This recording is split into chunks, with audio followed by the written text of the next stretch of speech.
Hello friends, welcome to our channel. Today we're going to take a look at another horrible case with you. The case of Michelle Anglin. Michelle Lee Cohen Anglin was born on November 27, 1973, in Fountain Valley, California, but soon her family moved to Arizona, where she grew up with her mother Peggy and stepfather Larry McCall. She also had two older sisters, Cindy and Christina. At around 20 years old, Michelle started dating Hudson England, and they gradually fell in love. When Hudson proposed, Michelle accepted without hesitation. In late 1995, the couple got married in the presence of their families and friends, planning a honeymoon and their future together.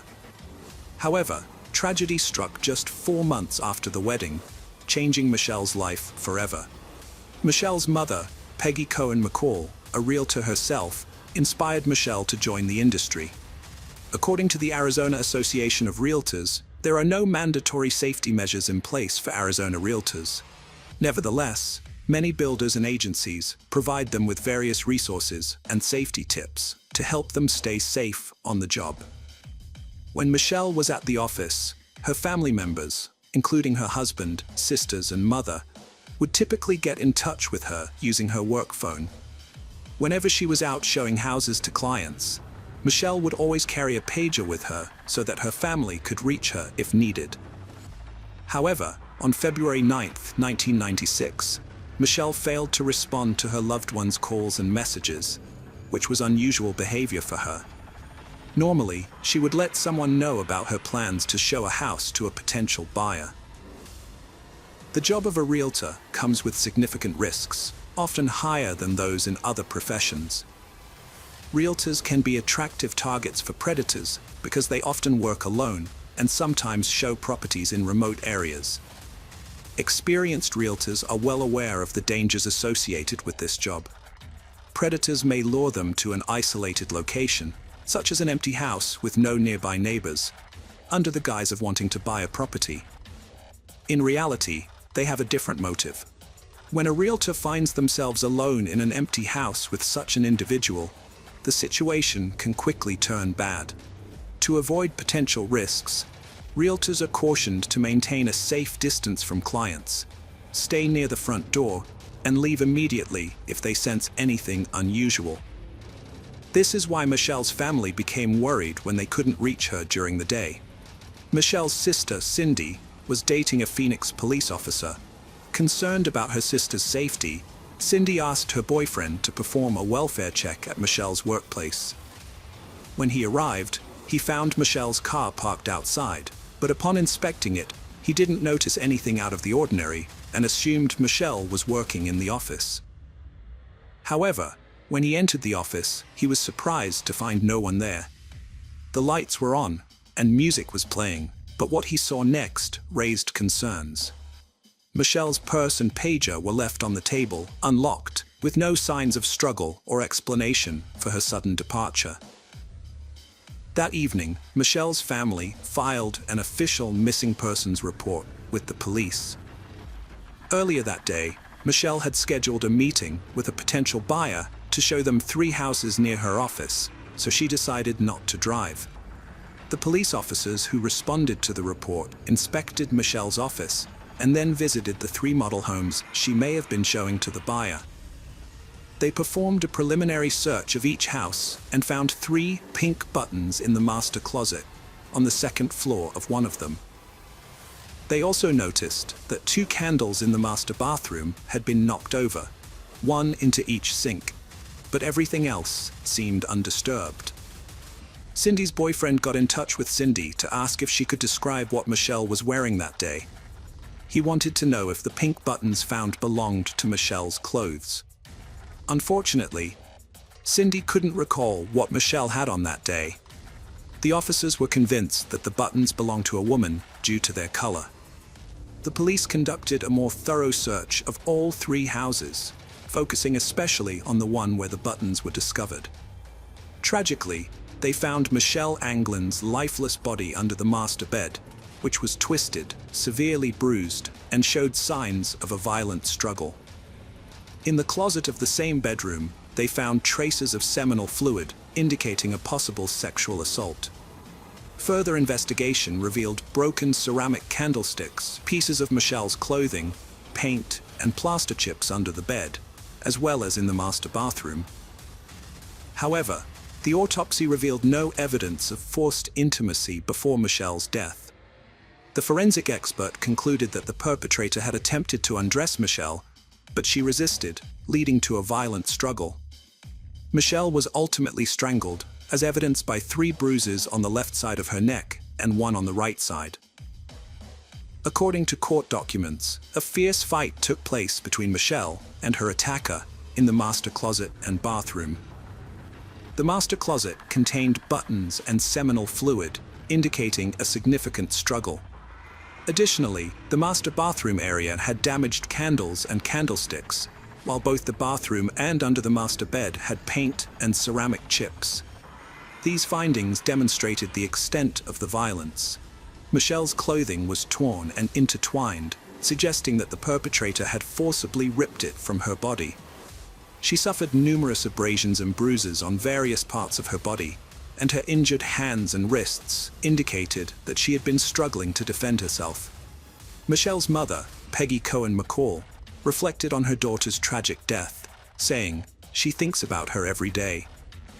However, instead of remembering the good times, she can only recall the bad times and the fear Michelle must have felt in her final moments.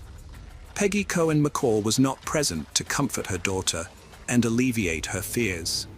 Following her daughter's death, Peggy Cohen McCall claimed she lost her job due to speaking out about the dangers faced by women working alone at open houses and model homes.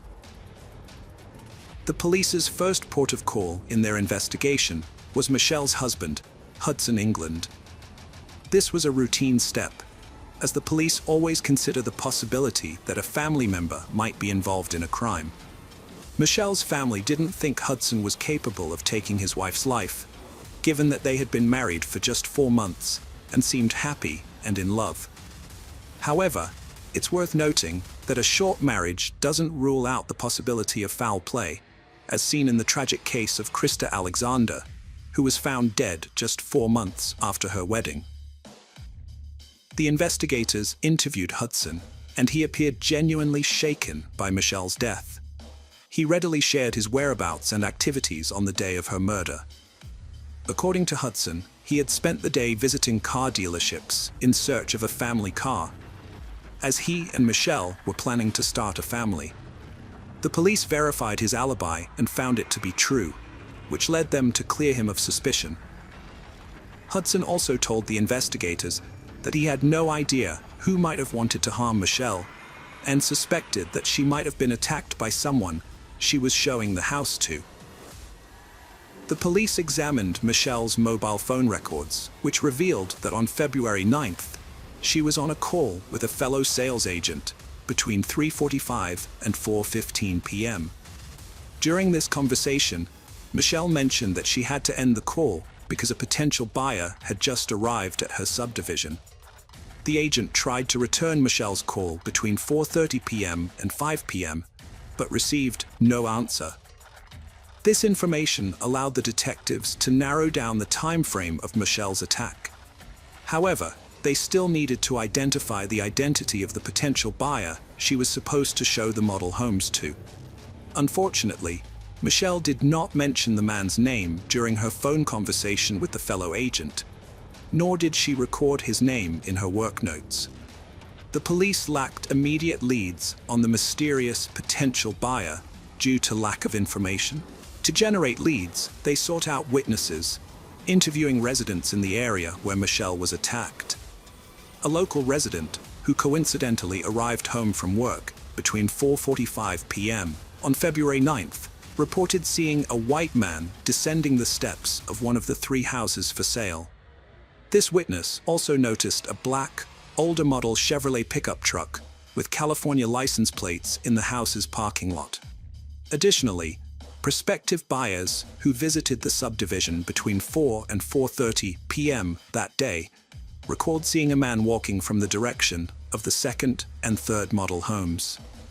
They also reported that candlesticks in the 3rd model's master bath had been knocked over into the sinks. The police made a public appeal through the media, seeking any relevant information about the case. They shared details about Michelle England's attack, hoping for clues, and fortunately, this effort was successful. Kim Ramos, a young real estate sales associate, contacted the police on February 9th, the same day Michelle's lifeless body was found. Ramos reported that at around 2 p.m. that day, she had met with a potential buyer who drove an old black Chevrolet pickup truck. The truck caught her attention because it seemed out of place with the $500,000 house the client wanted to buy, suggesting a more modest lifestyle. The client asked Ramos to accompany him to a 2-story house to answer some questions. Although she went with him, she was cautious due to his invasion of her personal space, walking too close and touching her hand several times. She also thought his questions about the tiled floor and the option of a 4th bedroom and den were unconvincing. Ramos asked the client to fill out a guest registration card, which he completed, listing his name as James Adams and providing his home address and phone number. Later, police officers arrived at the address and saw an old black Chevrolet pickup truck with California license plates. Although 32-year-old James Van Adams, the truck's owner, was not home, the police took pictures of the truck and showed them to Ramos. She confirmed that it was the same pickup truck driven by the suspicious client she had met earlier that day, just before Michelle England's death. When investigators looked into James Van Adams's past, they were surprised by what they found. He was married and had a child, but he and his wife were currently going through a separation. Adams had a criminal record, having been convicted in California for a crime he committed in 1990. Melissa Cunningham, a petite 5'4" sales agent weighing 102 pounds, was working alone at a new apartment complex when Adams approached her. He asked her to show him around the model homes that were still under construction. Specifically, he was interested in a 2-story model with a master bedroom and bathroom upstairs. Melissa spent a few minutes with Adams in the upstairs master bedroom and bathroom. As they made their way back down the stairs, Melissa, who was leading the way, heard 2 thuds that sounded like footsteps. She felt a sudden push and fell to the floor below. Adams quickly apologized, claiming he had tripped on a nail, which they both looked for as an explanation for the incident. Adams grabbed Melissa from behind, wrapping one hand around her neck and choking her while twisting her head to the left with his other hand. He threatened to break her neck if she screamed. He then dragged her down the hallway into the kitchen, threw her to the floor, and started tearing off her clothes. Luckily, Melissa managed to escape. She memorized the license plate of Adams' truck and contacted the police. Adams was soon arrested and spent only 2 years in prison for the attack. When investigating Michelle England's death, it didn't take long for detectives to discover Adams' previous failed attack. They obtained a search and arrest warrant, returned to Adams' home, and took him in for questioning. However, he refused to talk and appeared nervous, with injuries under his eye. The detectives suspected that these injuries could have been inflicted by Michelle defending herself with the missing candlesticks, which were later found. They took samples of James's DNA, blood, and hair for further investigation. Kim Ramos, who had met with Adams just a few hours before Michelle's body was found, stated that when she showed him around the house, he didn't have any injuries, bruises, or scratches on his face. However, Adams later claimed that he got hurt while working on his pickup truck. But during the investigation, it was discovered that Adams left work on February 9th at noon and didn't return, citing car troubles. His employer and colleague testified that when they saw him next, he had a facial injury and a black eye that hadn't been there on February 8th or 9th. Initially, the analysis of Adams's DNA, blood, and hair samples excluded him as a contributor, but when the crime lab retested the samples, they got contradictory results, this time including him as a contributor. The Department of Public Safety, DPS, verified the latter result with additional testing. Although the police took extensive fingerprints and footprints at the model home, none of them matched Adams. James Van Adams denied any involvement in the crime. His trial started on July 1, 1997.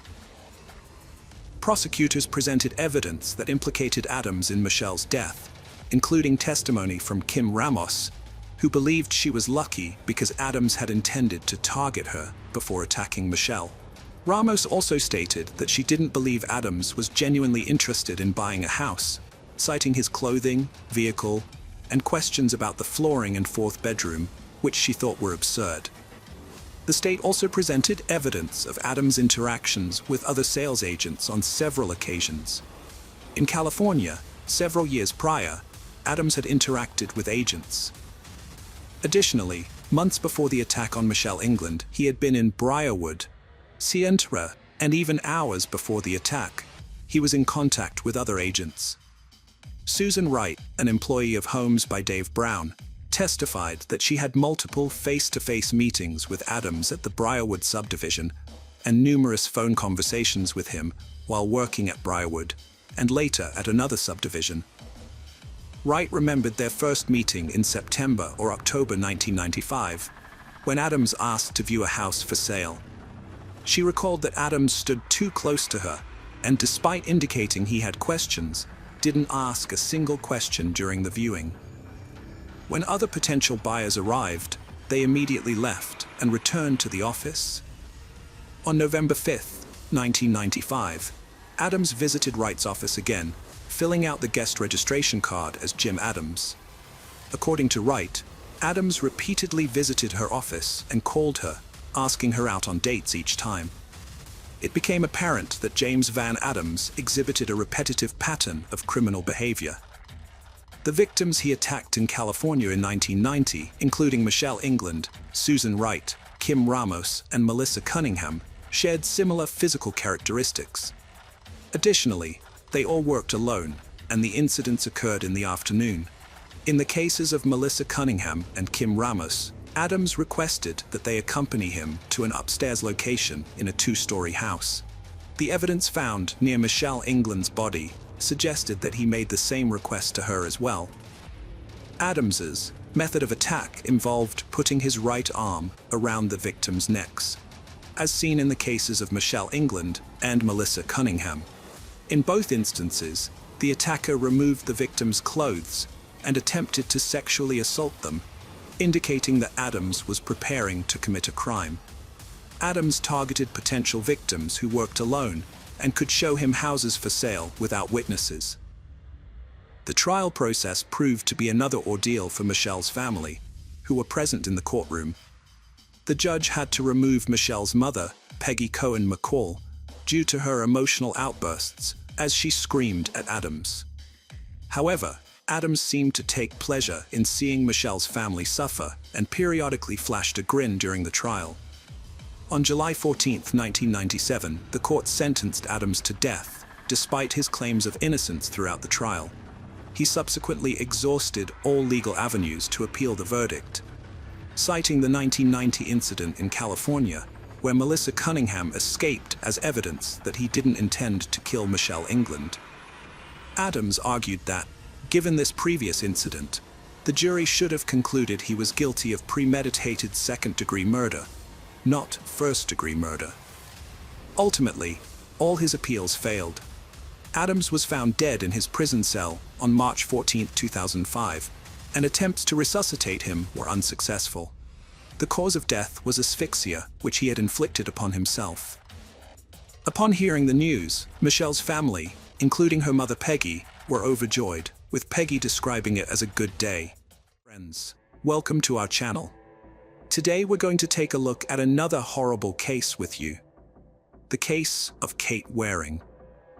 Kate Waring was born in Charleston, South Carolina, into a loving family with two siblings and parents who worked hard to provide the best possible life for their children. From a young age, Kate demonstrated a deep love for animals, which led her to volunteer at various animal shelters during her teenage years. Apart from her compassion for animals, Kate was also an accomplished dancer with a wide circle of friends and a radiant personality. To all appearances, Kate grew up in a supportive and nurturing environment, and in many ways, this was true. However, Kate's life took a dramatic turn just before she went off to college. In a private conversation with her parents, Kate revealed that she had been abused by someone close to the family when she was younger. Although she chose not to disclose the identity of the perpetrator, her revelation sent shockwaves through her family. Her parents were unaware of the trauma Kate had been silently enduring for years, leaving them reeling from the news. After sharing her dark secret, Kate's parents did everything in their power to support her, but the trauma's consequences only seemed to intensify over time. Initially, Kate struggled with addiction, first with alcohol and later with illegal substances. Her parents suggested therapy, which she reluctantly agreed to. They also encouraged her to move back home, hoping the family's presence would help her cope. Despite being an independent adult, Kate agreed to return home. At first, therapy seemed to be having a positive impact, but Kate struggled to break free from the past's heavy burden and live life to the fullest. The psychiatrist diagnosed her with depression, but everything changed when her father, always concerned and eager to help, suggested a trip to anywhere she desired. Kate was thrilled by the idea and soon set her heart on traveling beyond the Arctic Circle. Her dream was to witness polar bears in their natural habitat, and despite her traumatic experience, her love for animals remained unwavering. Kate and her parents searched for the perfect tour and soon purchased tickets for a trip to the Arctic Circle. Kate was thrilled to be embarking on this adventure, and as a result, her parents witnessed a significant transformation in her demeanor, replacing her depressive state with a cheerful and optimistic outlook. When they finally embarked on the trip, Kate was ecstatic. During the journey, Kate and her parents had a fantastic time on the boat, which took them to the Arctic Circle, where Kate befriended a Russian tourist. They remained in contact throughout the trip and continued exchanging letters afterward. Kate developed strong feelings for him, and eventually, after returning home, she decided to visit Russia. Upon arriving, they reunited, and she even contemplated staying longer in the country, but due to visa problems, Kate was forced to return home.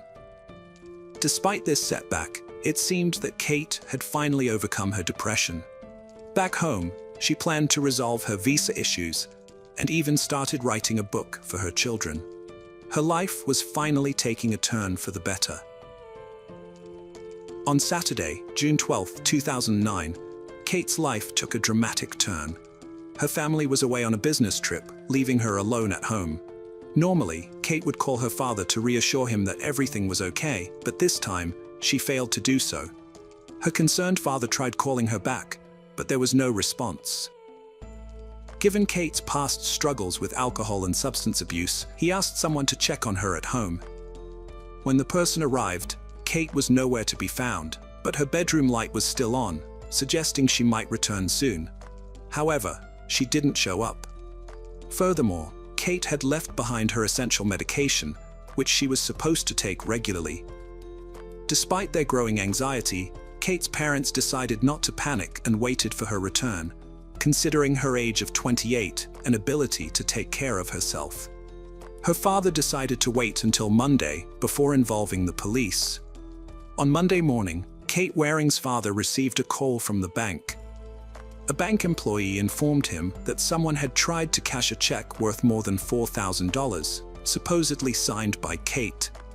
However, the bank couldn't get in touch with Kate directly, and as her father was a co-signer on her account, they reached out to him instead. The situation seemed highly unusual because Kate's father was certain that his daughter only had a few $100s in her account, which is why the bank's security team contacted him. However, Kate's signature on the check appeared genuine. They also provided the name of the man who had brought in the check, Ethan Mack. The father did not recognize him, but since the bank authenticated Kate's signature, he assumed the man was an acquaintance of his daughter. Nevertheless, he decided to contact the police, as Kate remained unreachable. The detectives began investigating Kate's disappearance, and Ethan Mack was their first point of inquiry. He claimed to have known Kate for years and stated that she had written the check to settle old debts, According to Ethan, he frequently provided Kate with money for clothing, jewelry, and other purchases. Conversations with Kate's friends revealed that she had been friends with Ethan for an extended period, although they indicated that their relationship had never been romantic in nature, despite being close. Ethan claimed that he and Kate met on Friday night and dined at a restaurant together. Afterwards, he drove her home and went about his own business. He even produced correspondence with Kate, which corroborated his account of their dinner. Ethan allowed the detectives to search his house, where he lived with his mother, as well as his car. Although the search yielded nothing suspicious, the police still found the situation surrounding the check to be peculiar and were not quick to dismiss him as a suspect. Ethan eventually called the police station, demanding to be left alone. The police worked to reconstruct the timeline of the Friday night Kate was last seen. She had met with her therapist that afternoon, followed by a trip to the gym. Later, she entered a store, purchasing a bottle of wine. Security cameras captured her on the phone at that time, possibly speaking with Ethan, who later picked her up and they headed to a restaurant. Kate's parents remembered another unsettling detail. On the day she vanished, Kate had mentioned having some problems, but refused to elaborate. Her parents didn't recall this conversation until days later. Unfortunately, this information didn't aid the search, as weeks passed and Kate remained missing. Her parents felt the police weren't doing enough, given Kate's troubled past. However, in August, the case gained new life when a group of former police officers, led by lawyer Andy Savage, took it up. This group had been privately investigating unresolved cases, and Kate Waring's case had caught their attention. The team of 5 individuals, all with extensive police experience, began investigating Kate's disappearance. Former detective James Randall was the first to examine Kate's bedroom, where he found 2 suspicious elements. The first was a packet of medication that Kate regularly took, which was concerning because her parents confirmed she would never intentionally stop taking it. Therefore, the fact that the packet was left at home was alarming. The second suspicious element was Chinese currency on Kate's bed, which was peculiar because her parents had no idea where she had obtained it or why she needed it. The team then involved Bobby Mitter, an expert in gathering online information about individuals and tracking them. His skills proved invaluable, and he quickly discovered that on the night of her disappearance, around 10 p.m., Kate had called her friend James, who did not answer the phone. Instead, she left him a very troubling voicemail, claiming someone had stolen her credit cards. The investigation also revealed that her phone was last active at 1:53 a.m., when for some reason, she called her own voicemail. Further investigation led team member Lewis to discover that the call was made from the area of James Island, which was a few kilometers from Kate's house. Another team member, former homicide detective Eugene Fraser, made an intriguing discovery. He spoke with several acquaintances living in James Island and found it odd that Ethan Mack, who had voluntarily let the police inspect his home, did not actually live there. Instead, he rented an apartment in a nearby building, which Eugene was fortunate to uncover because one of his acquaintances happened to be the landlord of the apartment Ethan had rented. Digging deeper, the detectives discovered that the police had barely scratched the surface in their investigation into Ethan. A cursory search of his mother's house was all they had done. The team decided to take matters into their own hands and uncovered a vital lead. Ethan had a girlfriend, Heather Camp. When they questioned Kate's parents about her, her mother recalled a peculiar encounter. Kate had met Heather on a train from Washington, D.C. about a month before her disappearance, when Kate was having issues with her Russian visa. Heather claimed her wallet had been stolen, leaving her penniless, and Kate sympathetically offered to lend her a substantial amount of money. Heather stated she had landed a pediatric surgeon position in South Carolina, set to start soon. Later, she announced her daughter had died in a New Jersey car crash, but her behavior was eerily calm, suggesting the news hadn't greatly affected her. the detectives also stumbled upon an intriguing fact. Heather was facing a fraud charge in Indiana for posing as a licensed doctor by falsifying documents. This new evidence forced them to re-examine the case from a different angle. They presented their findings to the police, but the authorities were surprisingly uncooperative and unwilling to continue the investigation. The team understood that the only way to get the police to take action was to gather irrefutable proof that linked Heather to Kate's disappearance. To achieve this, the team went to great lengths. They convinced the person who rented the apartment to Ethan Mack to install a secret camera outside his apartment door. Additionally, they placed a hidden GPS tracker in Ethan's car, enabling the team to track his movements and observe his activities. It didn't take long to yield results. After analyzing Ethan's travel patterns, the detectives found that he had visited numerous pawn shops across the city, selling small batches of various jewelry pieces. Although they couldn't confirm whether the jewelry belonged to Kate, the detectives believed they were getting close to a vital clue. After some time, Ethan and Heather faced a serious problem when their landlord threatened to evict them due to non-payment of rent. The team knew that if this happened, they would lose the opportunity to observe the couple's behavior and movements. To prevent this, they tried to persuade the landlord to change his mind. At the same time, the detectives quickly came up with a new plan. They asked the landlord to give Ethan and Heather more time to pay the rent, but only if they agreed to sign a contract promising to clear the debt. The strategy worked, and as soon as the landlord handed over the contract, the team sent it to the laboratory. The goal was to compare Ethan and Heather's handwriting on the contract with Kate's signature on the $4,000 check. This led to a significant breakthrough. The handwriting expert conclusively confirmed that the check signature was from the same person who had signed Heather's name on the contract, proving that Heather had forged Kate's signature. The team knew the police would be slow to act, so they came up with a new plan. They persuaded the landlord to cooperate and told Ethan that his apartment needed to be treated for insects. The team leader wore an exterminator suit and went to the apartment with the landlord. They waited until Ethan left the apartment, confirmed by his car moving away from the house, before entering. However, they were met with an unwelcome surprise. Ethan was still at home. It turned out Heather was driving his car, but it was too late to abort the operation.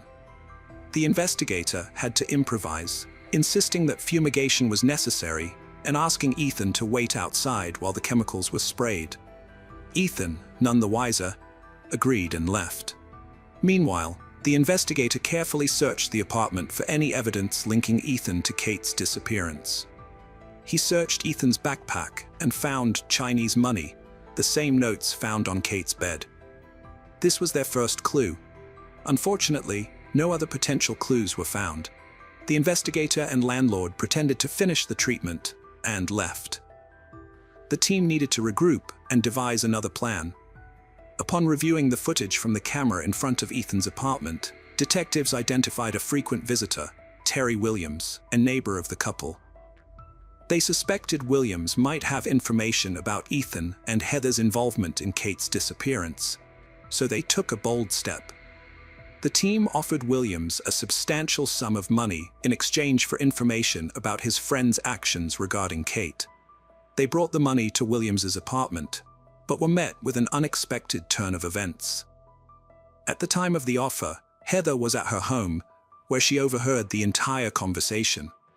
Apparently, there was a prior discussion between Ethan and Williams. When the detective approached Williams, Heather panicked. She frantically called Ethan, explaining the situation. The investigation team was caught off guard and spent the following days struggling to determine their next move. In a shocking turn of events, Williams unexpectedly reached out to the detectives and asked them to come to his home to talk. When the detectives arrived at his apartment, Williams was surprisingly open and honest. He told them that although Ethan and Heather hadn't directly confided in him, he had had his suspicions about their involvement in Kate's disappearance. Williams then handed over an iPod he had received from Heather shortly after Kate went missing, which he had assumed belonged to Kate. The detectives analyzed the iPod and were able to trace its ownership to Kate using its serial number. This discovery provided the final piece of evidence needed to reopen the case. This time, the authorities couldn't ignore the evidence and finally arrested Ethan and Heather. During the initial interrogation, Heather agreed to cooperate with the authorities in exchange for a lighter sentence. She claimed Kate's body was located on Watala Island, approximately 20 miles from her residence. A police search team scoured the area all day, but failed to find Kate's body. It became apparent that Heather had deliberately misled them. Andy Savage decided to employ a new tactic. Recognizing that Heather was likely directly involved in Kate's murder, he met with her and promised to help. Andy offered her a deal. In exchange for revealing the exact location of Kate's body, he would assist in getting her off the forgery charges. Heather, believing it was her only chance, agreed. She provided a detailed description of the location, indicating that Kate's body was still on the outskirts of Watala Island. The detectives, minus the police, decided to investigate the location without alerting the authorities. However, they faced disappointment and did not find Kate's body. The next day, they returned and made a discovery. They found the remains of the young woman. Although the forensic doctors could not determine the cause of death, the perpetrator soon began to confess. In August 2009, Heather signed a confession for murder, obstruction of justice, and bank check forgery. It was discovered that she had been committing fraud for years and had targeted Kate as her next victim during a trip from Washington. Later, she met Ethan and began a relationship with him. Ethan's trial began in October 2010, during which the prosecution presented Heather's testimony to reconstruct the events surrounding Kate's disappearance. According to Heather, on the day Kate vanished, Kate discovered that Heather had deceived her and stolen her credit cards. Kate threatened to inform her father, which would likely lead to police involvement. Heather confided in Ethan, who sided with her despite his long-standing friendship with Kate. The investigation revealed that Kate was not alone with Ethan that night. Heather was also present. It appears that the pair attempted to negotiate with Kate at the restaurant to prevent her from exposing the deception. Heather may have promised to return the stolen credit cards and money, which were at Ethan's apartment when the three arrived. The court questioned Heather's account and ultimately sentenced her to 39 years in prison. Ethan received a slightly lighter sentence of 25 years, largely due to Heather also being charged with fraud. Hello friends, welcome to our channel. Today we're going to take a look at another horrible case with you. The case of Shelby Von Holt. Shelby Von Holt was born on September 7, 2000 in Fort Wayne, Indiana, USA, as a cheerful young girl. She was the second of 5 children in her family, which consisted of her mother, Shah Hartman, father, Von Holt, older sister, Peyton Hartman, and younger siblings, Devin Von Holt and Isaac Von Holt. Shelby graduated from Troy Center High School in 2018 and spent the next 2 years working at a steakhouse and other places. During this time, she was contemplating her desired career path and seemed to be leaning towards a therapeutic field, although she had not yet decided on the exact specialty. As a 20-year-old, Shelby was living life to the fullest, known for her cheerful personality that made her the life of every party. She loved to smile, dance, sing, and spend time with friends. Notably, she was living independently, although the reasons for this were unclear. While she was not active on most social media platforms, she frequently posted cheerful photos on Facebook, many of which featured moments shared with her young niece, Camila, who is the daughter of her older sister, Peyton. According to her mother, Shelby met Valerie Rose Hardick, a 22-year-old woman, on Facebook. Although they reportedly did not have a close relationship, Valerie's life is shrouded in mystery, with rumors of a troubled childhood, questionable associations, and potential mental health challenges. On June 20th, 2021, at 6:48 p.m., a 911 dispatcher received a distress call from a woman who managed to convey that she was injured and claimed Valerie shot her. Although it's unclear whether the woman provided her address or if the police traced the call, officers from the Fort Wayne Police Department arrived at Shelby's residence shortly after. Upon arrival, the officers forced entry into the residence and found Shelby barely conscious, suffering from multiple gunshot wounds, and surrounded by a large pool of blood. One officer stayed with Shelby while the others conducted a protective sweep of the residence to ensure no other victims were present and that the perpetrator was not still inside.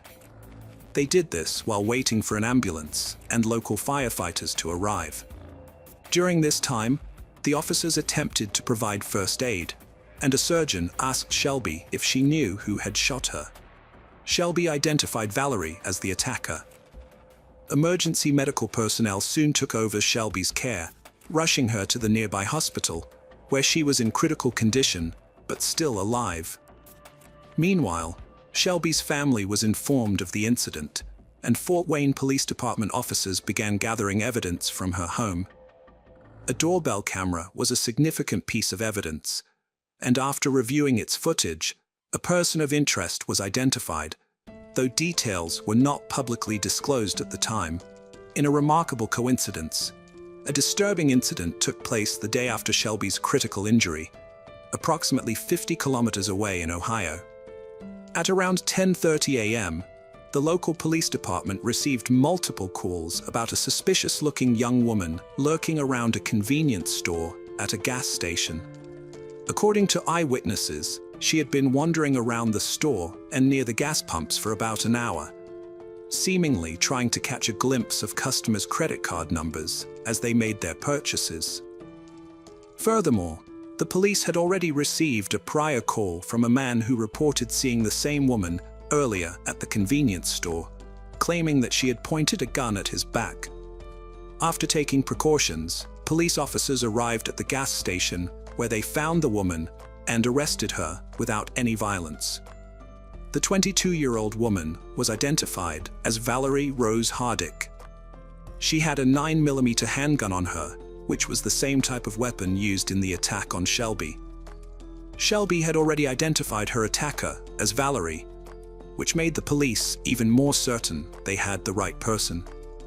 The car Valerie was driving was the same one captured on Shelby's doorbell camera, leaving the scene just before Shelby called for help.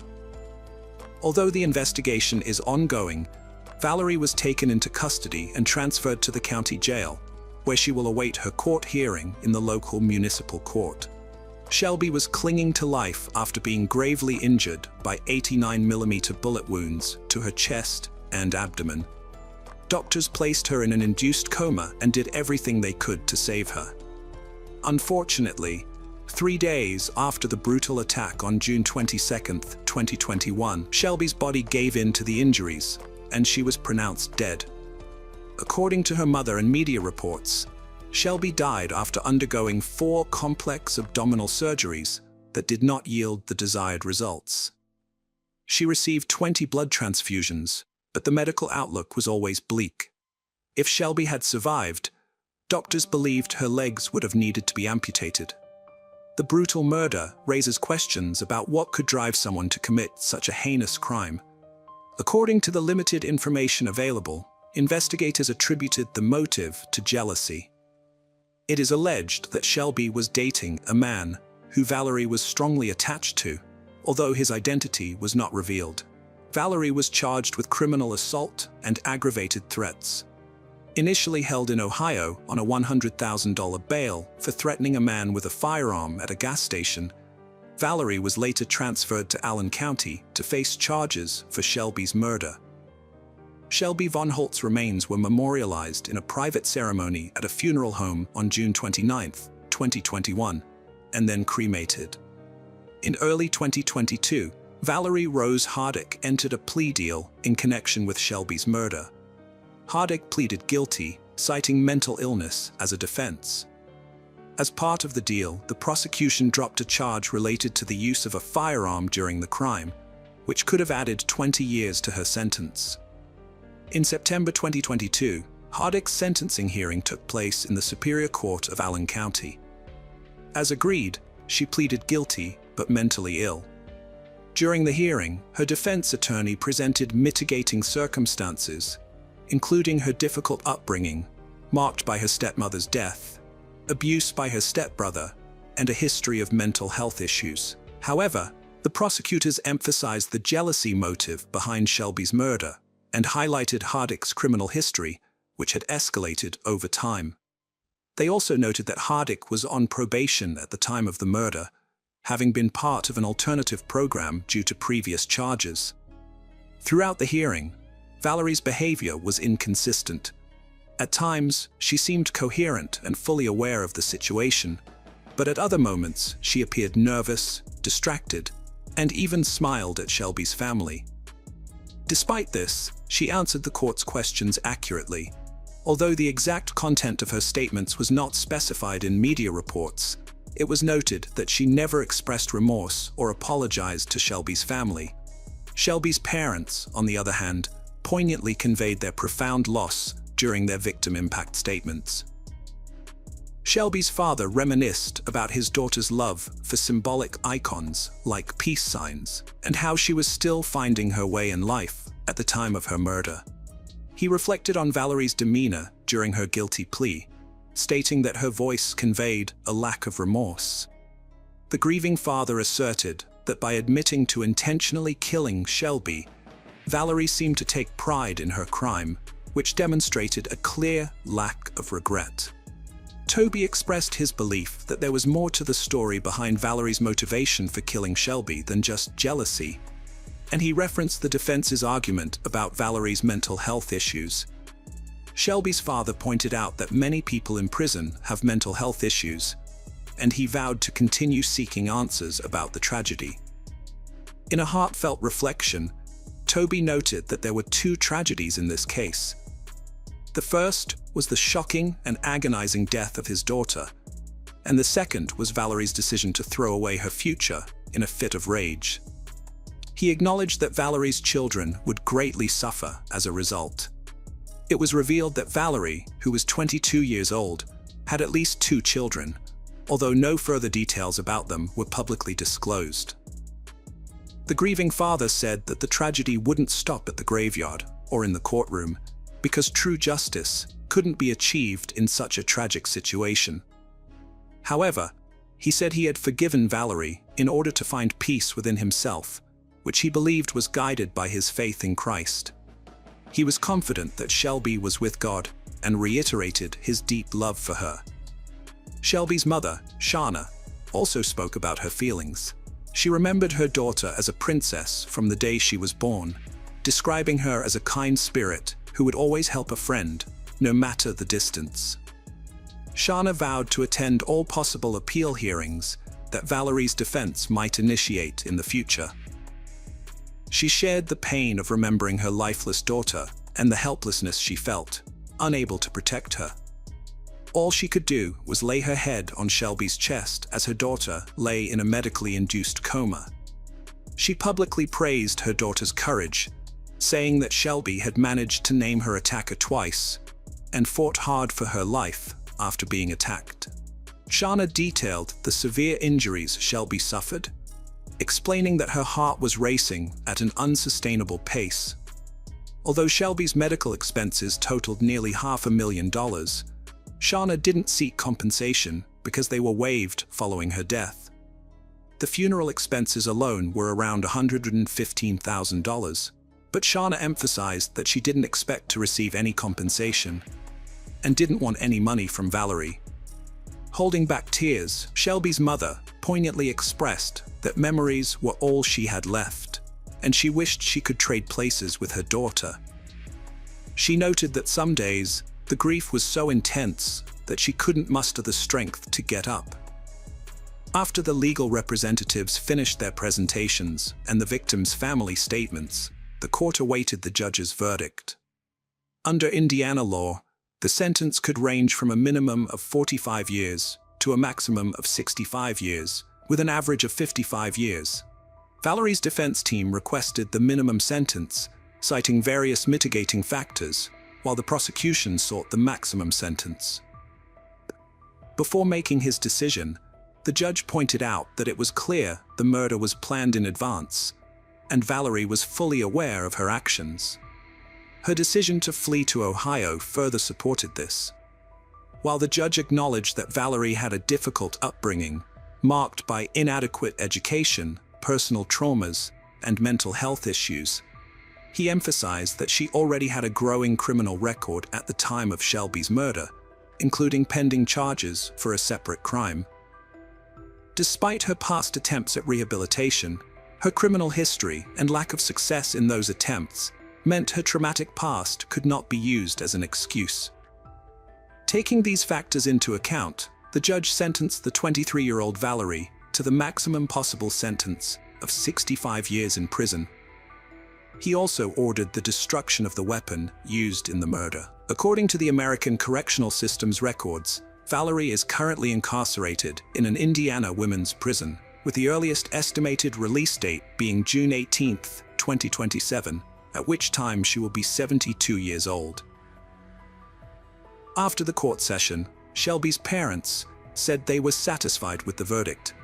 However, they later made it clear that no verdict could ease their pain, especially since Valerie would be spending her days in prison.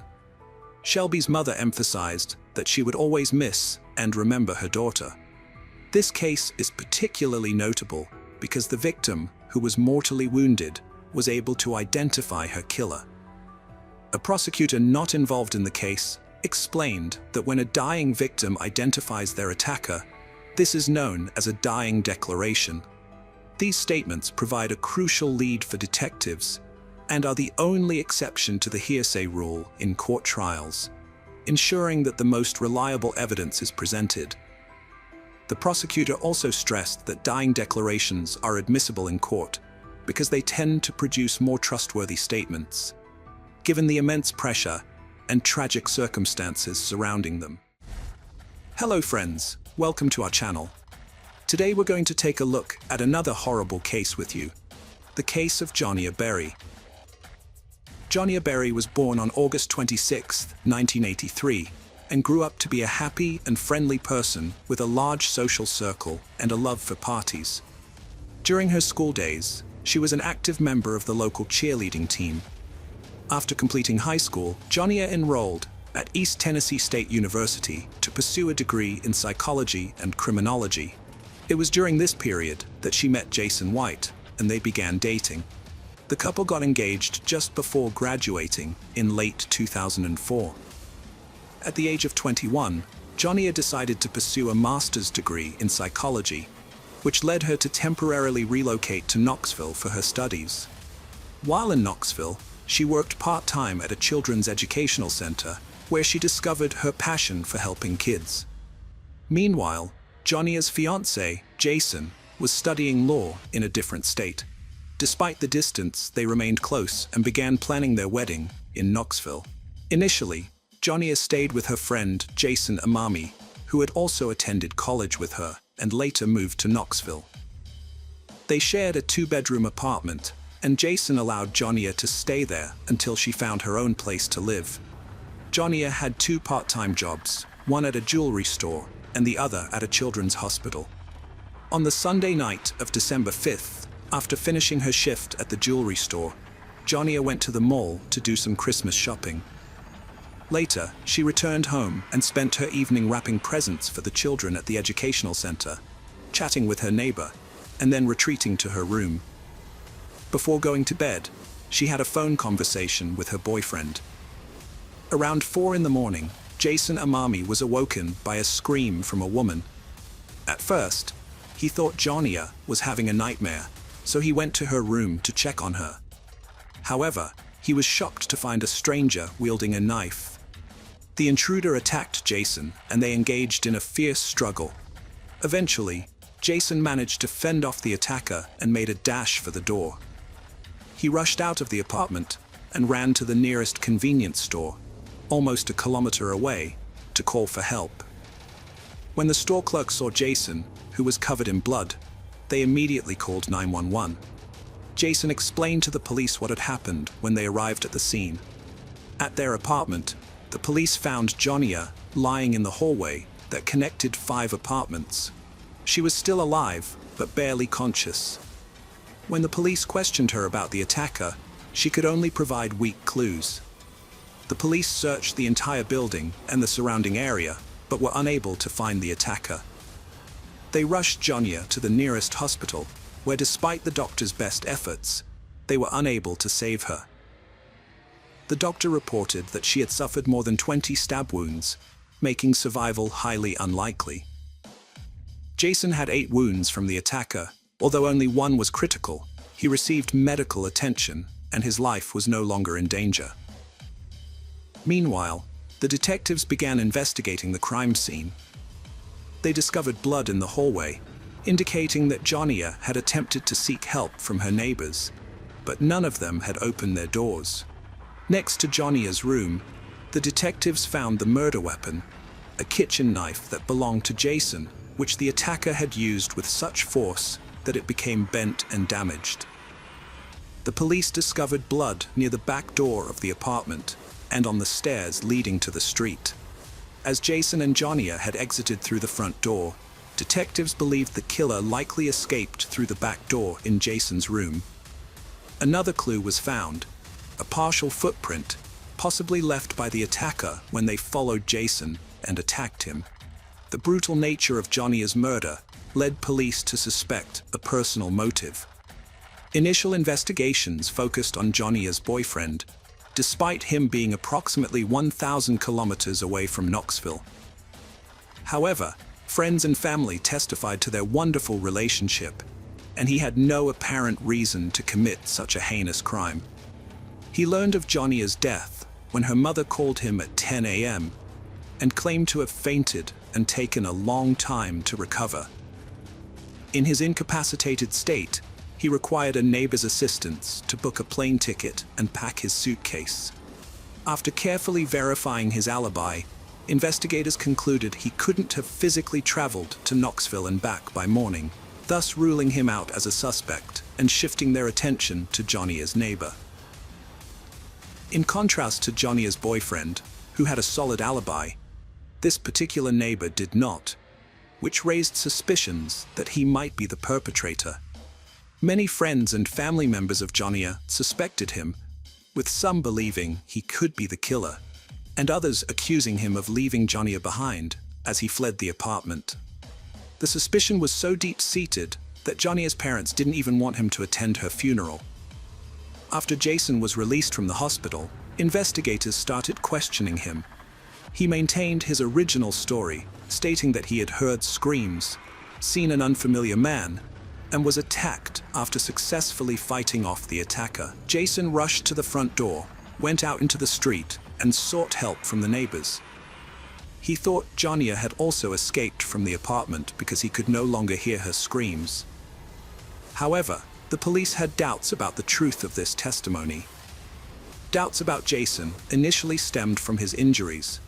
Although he had 8 wounds, 7 were superficial, and the 8th on his right arm could have been sustained while either defending himself or attacking someone. Furthermore, the absence of forced entry into the apartment suggested that the assailant might have already been inside. Jason claimed to have taken out the trash through the back door that night, but he couldn't recall whether he had locked it. The detectives pressed him further, focusing on which door he used to exit the apartment onto the street. Jason maintained that he had left through the front door, but the police suspected he was lying.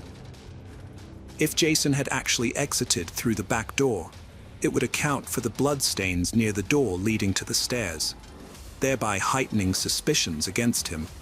Additionally, the police accused him of using and selling illegal drugs and of becoming aggressive when he couldn't get his fix.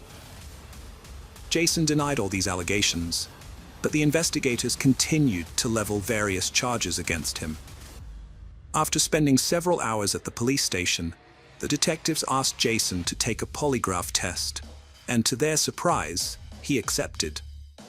An expert was brought in to administer the test, during which Jason was asked a series of leading questions.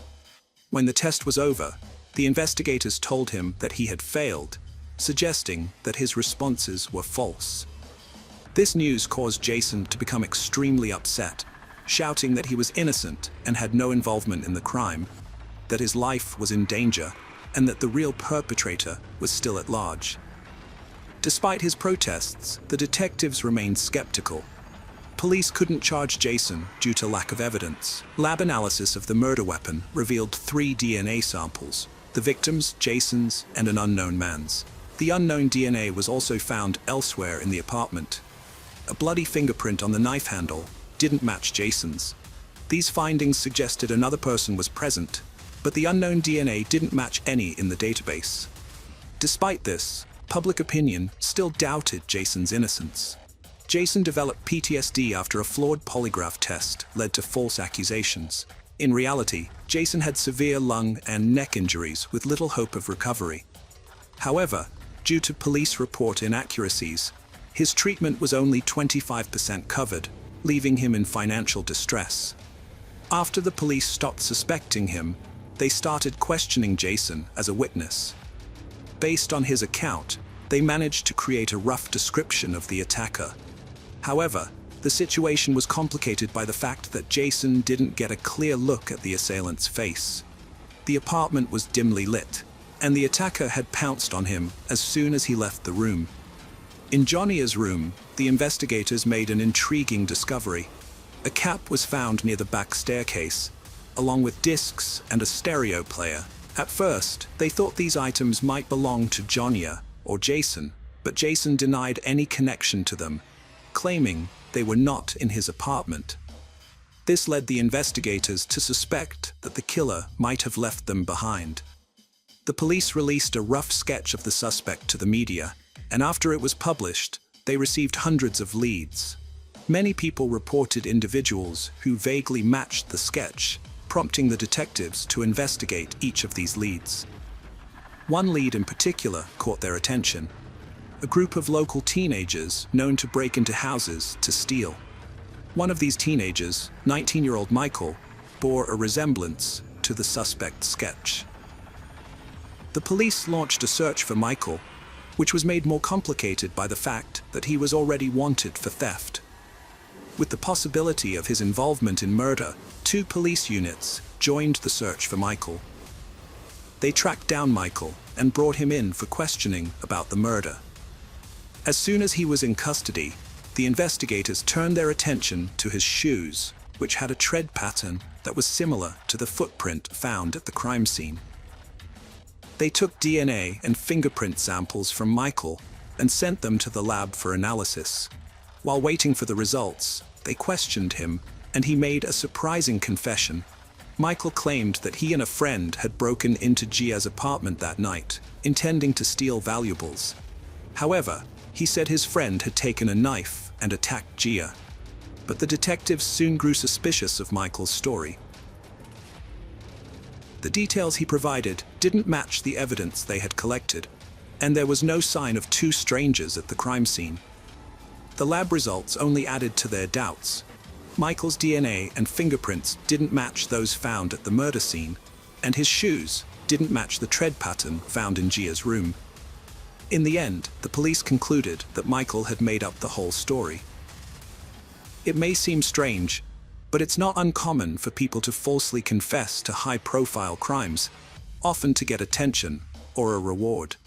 It's unclear what motivated Michael, but his confession turned out to be completely false. Following the murder, investigators questioned over 1,000 potential suspects and collected around 400 DNA samples.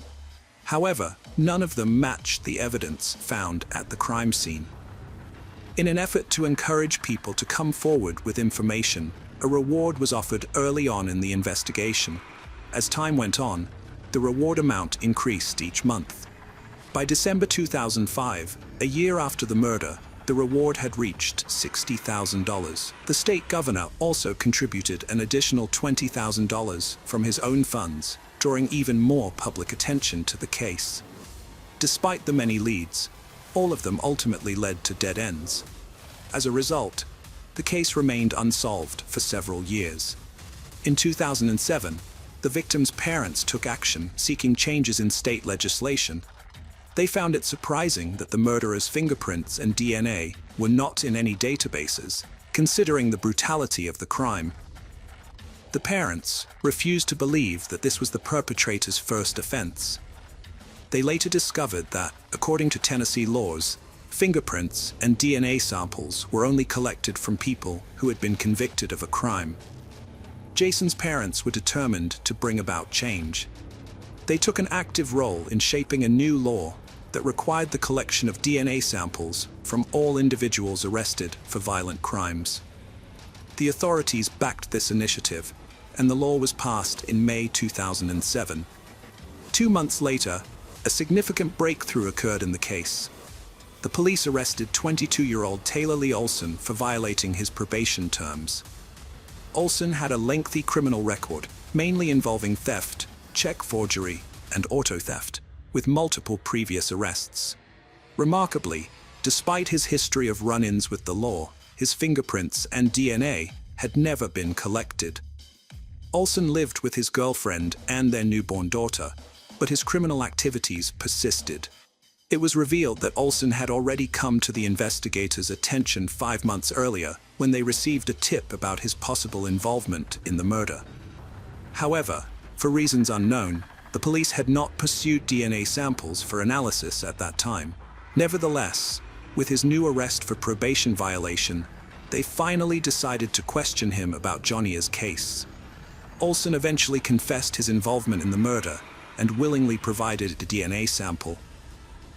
When the lab results came in, it was confirmed that Taylor's DNA was a complete match with the sample found in the victim's apartment.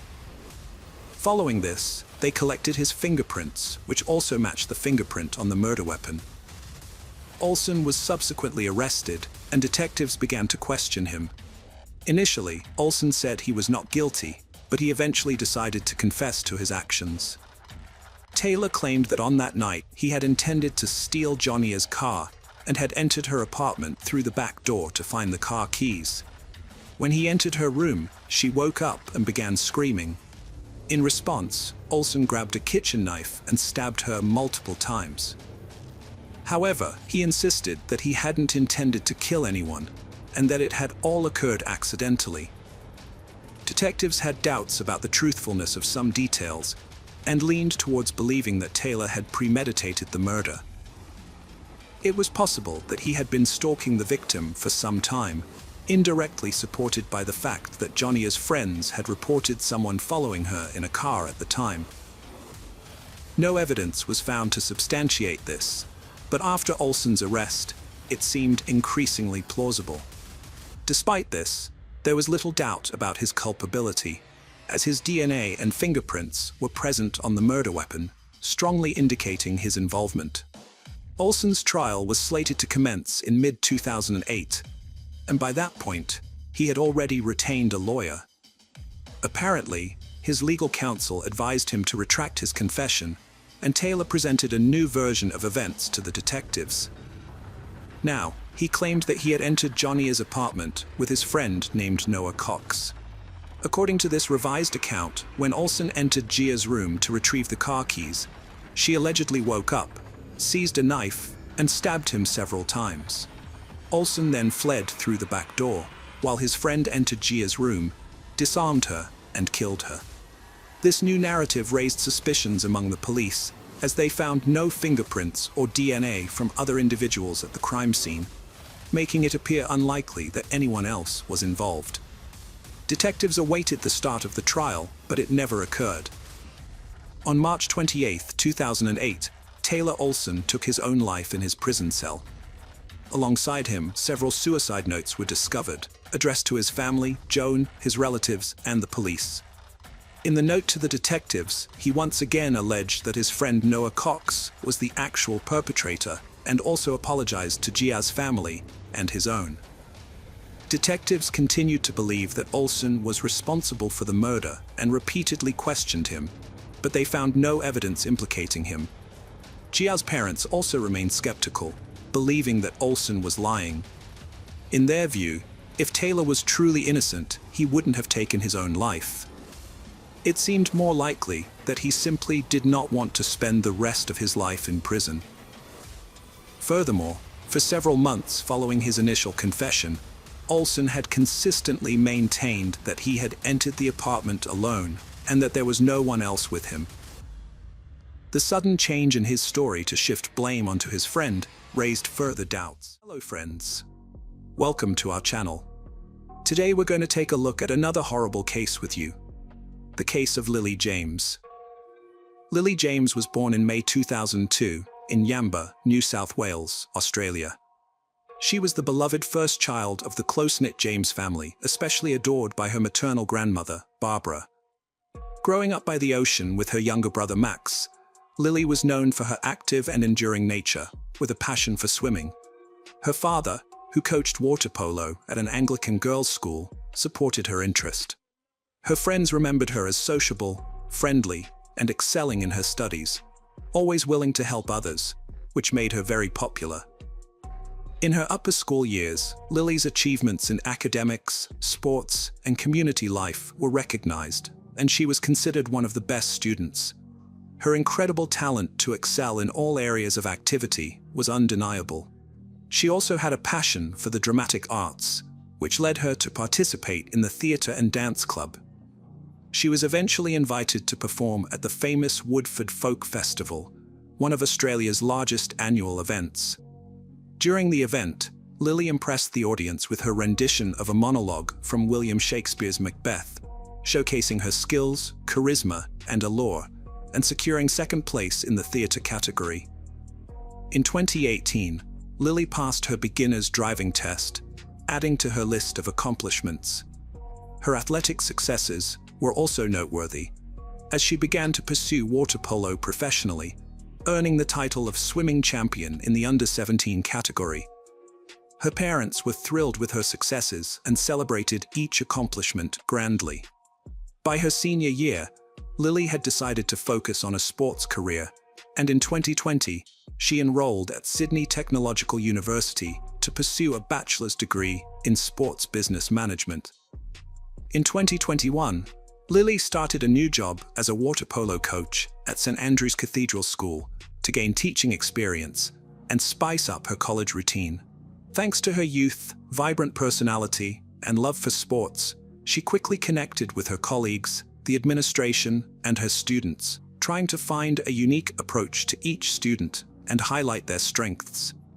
It was during this time that Lily met Paul, the new cricket and hockey coach, who caught her attention. Initially, their interaction was friendly and limited to mutual greetings, but it later developed into a romance. Lily fell in love, unaware of Paul's true nature. He showered her with compliments, gave her flowers, and organized evenings together. They agreed to keep their relationship private due to school policy and Lily's personal beliefs. However, over time, rumors began to spread, and Lily discovered that Paul had broken their agreement and portrayed her in a negative light. She felt betrayed and humiliated, so she confronted Paul and ended the relationship.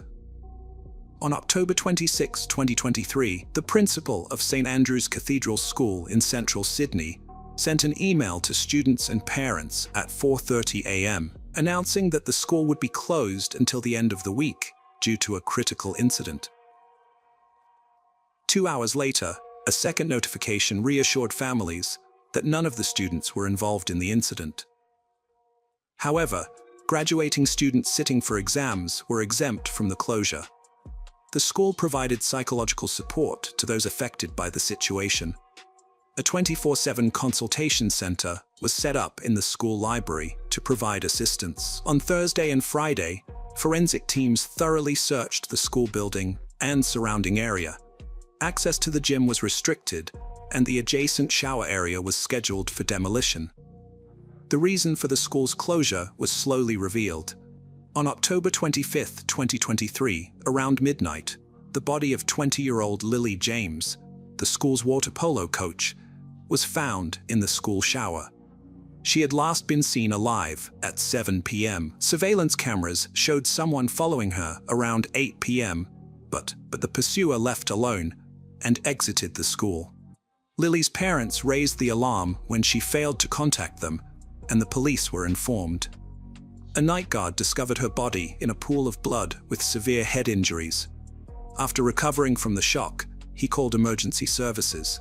Later, detectives invited a family friend to identify the body, which was difficult due to the severity of the injuries. The news of Lily's death sparked an outpouring of grief from the community. Her home was filled with friends, neighbors, and acquaintances offering support to her family. Locals also paid their respects, leaving flowers and toys outside her home, creating a memorial.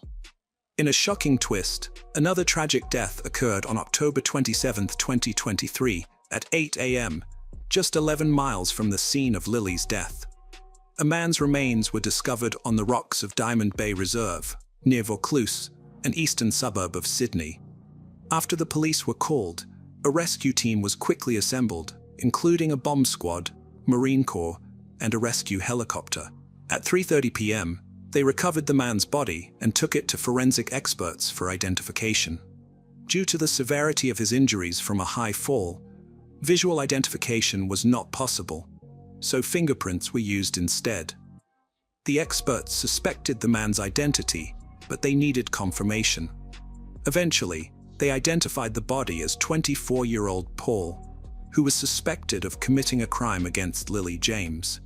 Investigators now had to piece together the connection between the two fatal incidents and uncover what had happened between them. Paul's later attempts to make amends and apologize were rebuffed by Lily, who remained unforgiving. She took comfort in the fact that their brief relationship had at least revealed his true nature to her. Born in 1999 in the Netherlands, Paul came from a wealthy and prominent family.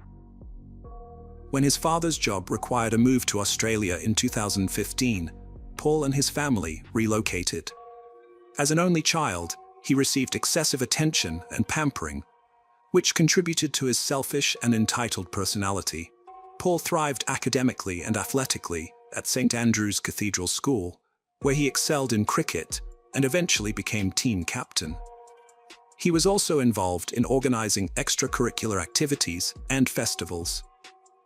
While some of his peers found his confidence off-putting, he was charming and charismatic around girls. After graduating in 2017, Paul landed a job as an assistant coach for cricket and hockey. By early 2018, he took over the management of these sports teams. Despite feeling confident in his new role, Paul suddenly resigned and returned home to his family for unknown reasons. Back home, Paul pursued further education, earning a master's degree in sports management. During a conversation with old friends, he revealed that he had honed his coaching skills, which led to a lucrative job offer from his former employer. By early 2020, Paul returned to his old school. Upon his return to Australia, Paul reunited with a former friend, and they decided to split housing costs. Paul preferred shared living, despite being able to afford a solo apartment. Their economically priced apartment was in Kensington, a suburb of Sydney. Initially, the friends got along, socializing at bars after work. However, a few months later, tensions arose, and Paul decided to live alone due to their conflict. The Theson's son, Paul, felt isolated despite being constantly surrounded by people. His parents suspected he had not had a serious romantic relationship. In March 2020, an 18-month lockdown in Australia. Paul was stuck in the country, unable to visit his family due to the risk of infection. The strict quarantine measures affected every aspect of life, forcing Paul to rely on himself. By summer 2021, life had returned to normal. However, it became apparent that the isolation had taken a toll on Paul's relationships. When he resumed his activities, people noticed a change in his character and behavior. Paul bounced back, becoming a key player on the hockey team and maintaining an active lifestyle, even appearing in match advertisements. Paul's behavior became increasingly disturbing. Friends and acquaintances reported seeing him lash out in uncontrollable anger, a side of him they had never witnessed before. Rumors also circulated at school that he had an inappropriate interest in his female students, often flirting with them and making them feel uncomfortable. Despite this, Paul was still highly regarded for his coaching skills, which significantly contributed to the team's success in the Australian Hockey League. However, his personal life began to unravel when his girlfriend Lily ended their relationship after he was put on trial. The investigation into Paul's involvement in her murder quickly gained momentum.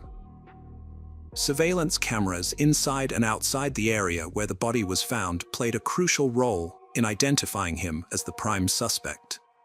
The police also tracked his movements using his cell phone's GPS and contacted his service provider to determine his last known location. The police were also eager to find the victim's phone, hoping it would contain clues about the events leading up to her death.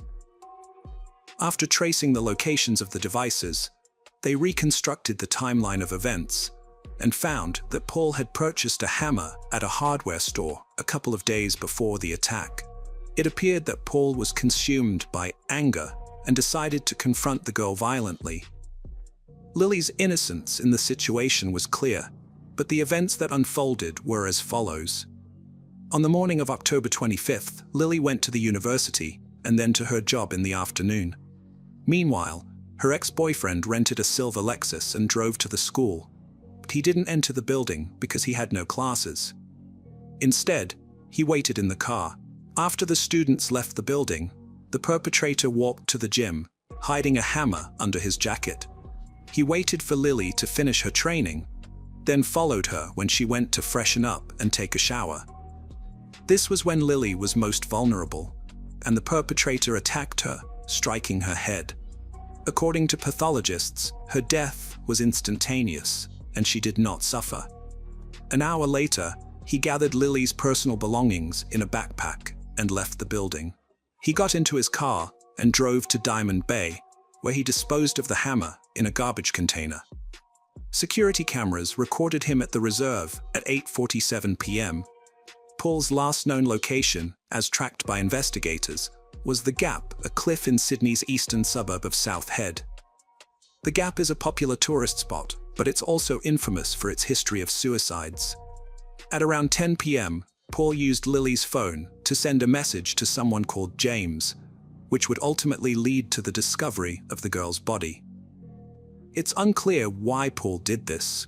Possibly he felt remorseful and wanted to ensure the girl received help. Or maybe he was simply telling her parents where they could find their daughter. He made a brief emergency call an hour after the incident, but hung up. He then went to a cliff and took his own life, which had been a decision he had been considering for a long time. When the police arrived, they found the personal belongings of him and his former lover, as well as a rented car parked nearby. It seemed clear that he was no longer alive, possibly due to his inability to cope with his guilt or face the consequences of his actions. The priority was now to find his body. A search operation began on October 26th at 9 a.m., with police helicopters and boats patrolling the coastline and cordoning off the area around the cliff at Diamond Bay. However, no body was found on the first day. The next day, his body washed up on the rocks of the reserve. After an autopsy, Paul was officially declared responsible for Lily James's death. Although it was impossible to hold him accountable due to his own death, the criminal case was closed. His parents received his body and decided to cremate him and scatter his ashes in Sydney, rather than returning him to the Netherlands. Lily's funeral was held on November 17, 2023, at her former school in Hurstville, where around 500 people gathered to bid farewell to a loved one, friend, and coach. The school administration arranged a live broadcast of the ceremony. In line with Lily's lively and vibrant personality, her family requested that attendees wear bright colors instead of traditional dark attire. The ceremony was filled with heartfelt tributes to Lily, as speakers shared warm and sincere words about her. The James family expressed gratitude to everyone who had supported them during their difficult time. Outside the building, students and colleagues created a makeshift memorial featuring Lily's favorite flowers, accompanied by farewell letters as a sign of respect and admiration.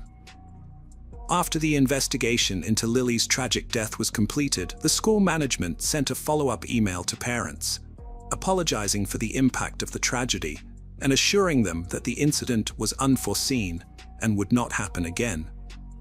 While many were shocked that a place of safety had been breached, the administration encouraged students to view this as an isolated incident and to continue their education with renewed enthusiasm. Renowned forensic psychologist Tim Watson Monroe, an expert in analyzing the minds of both criminals and victims, was consulted about Paul's actions. His analysis revealed that Paul's behavior was characteristic of individuals with inflated self-esteem who cannot accept rejection. According to Monroe, Paul did not act impulsively, but rather deliberately and without remorse. Monroe believed that Paul took his own life to avoid taking responsibility and facing shame for his actions. He described Paul as a narcissistic individual with psychopathic tendencies.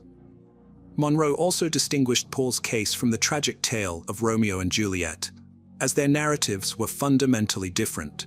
Ultimately, Paul's pride and ego clouded his judgment, leading him to make devastating decisions. He failed to appreciate the love and companionship of Lily, and instead chose deceit and betrayal. In the end, Paul's selfishness resulted in the loss of Lily's life, as well as enduring suffering for both their families. His actions were a bitter repayment for the care and attention he received from those who loved him. Hello friends, welcome to our channel. Today we're going to take a look at another horrible case with you, the case of Michael Van Eck. Michael Van Eck was born on August 14, 1987, in a city that was once a hub for gold miners. He was the only brother to 4 sisters, Natasha, Michelle, Bianca, and Rihanna. Michael grew up in a close-knit family with caring and loving parents who worked hard to provide a decent life for their children. His father was an entrepreneur, and his mother created a nurturing atmosphere at home that encouraged the growth and development of their kids. Michael was a sociable and kind person who did well in school and sports. He even earned a black belt in karate, which gave him confidence and resilience. After completing his education, Michael trained as an electrician, a profession that offered good earnings and promising job prospects. He worked at mine number 4 of the Beatrix mine in the small town of Unison. In 2011, at the age of 23, Michael decided to register on a dating site to distract himself from a recent breakup and meet new people. That's when he came across the profile of a sweet and smiling girl who shared his interests. They both disliked loud parties and wanted to find true love and build a strong family. Michael was pleasantly surprised to have found a suitable match online. On April 2nd, he excitedly told his mother that he had a date and was busy preparing for it. He even withdrew 3,000 rand from his account to impress the girl. However, he was uneasy about the unusual meeting spot his friend had chosen, the city cemetery, and didn't mention it to his parents. At around 9 p.m. that evening, Michael said goodbye to his family and left the house, getting into his silver Peugeot 2007, a gift from his parents for his coming of age. When he arrived at the cemetery, the girl was running a bit late, but she looked stunning in a white dress and greeted him with a smile. They chatted comfortably, and she suggested they head to a more secluded area of the cemetery. There, they found a romantic setup, a blanket and a basket of fruit and wine. After having a glass of wine, the girl suddenly kissed Michael. But the pleasant feeling quickly turned to pain and horror as he realized he had fallen into a sinister trap. Chana Van Haren was born in 1991, a time of crisis for her parents. Her mother's pregnancy prompted the couple to put their divorce on hold and try to salvage their relationship. However, their efforts ultimately failed, and their home life continued to deteriorate. Chana's mother made no effort to hide her resentment towards her daughter, viewing her as an unwanted reminder of her husband. After the divorce, Chana's mother took the children and left their father behind. Chana suffered from a severe lack of love and attention from her mother, feeling lonely and misunderstood. Among her siblings, Chana struggled the most, growing increasingly withdrawn and sullen from a young age. She exhibited disturbing behaviors, such as talking about death and creating disturbing drawings. Her grandparents, alarmed by her behavior, suspected supernatural influence and took her to church, where she was subjected to an exorcism ritual. Chana's mental health declined as she got older. At 10, she had a disturbing incident where she threatened a house guest with a knife, prompting her family to seek professional psychiatric help. Fortunately, the medication improved her mood, and her father made an effort to spend quality time with her, even taking her on hunting trips. However, Chana later revealed that she found pleasure in harming animals, often bringing home dead creatures. When Chana turned 12, she formed a problematic friendship with an older man who introduced her to harmful substances and took advantage of her vulnerability. 2 years later, her mother moved to New Zealand, leaving Chana and her siblings in the care of their father and stepmother. At 15, Chana became involved with a 22-year-old man who had an unhealthy interest in Satanism, occultism, and voodoo cults. Fortunately, by her 17th birthday, Chana's life started to take a positive turn.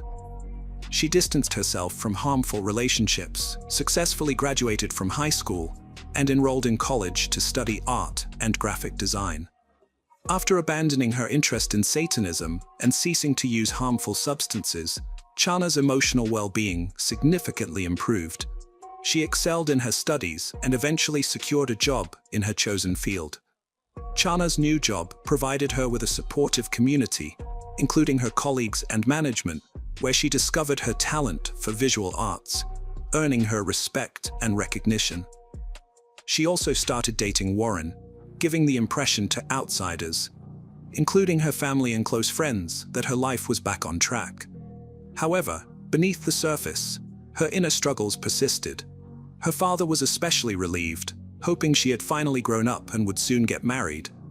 But an unexpected obstacle emerged, threatening to disrupt her newfound stability. Warren's friend Roy, who claimed to be highly sensitive, sensed a dark and malevolent presence in Chana, despite her kind and friendly nature. His concerns were dismissed due to the contrast between his perceptions and her outward appearance. One day, Roy approached Chana, asking about Norman, a name that kept appearing in his mind, implying she might be unfaithful to Warren. Chana's response was shocking. She spat in his face and demanded he stop questioning her.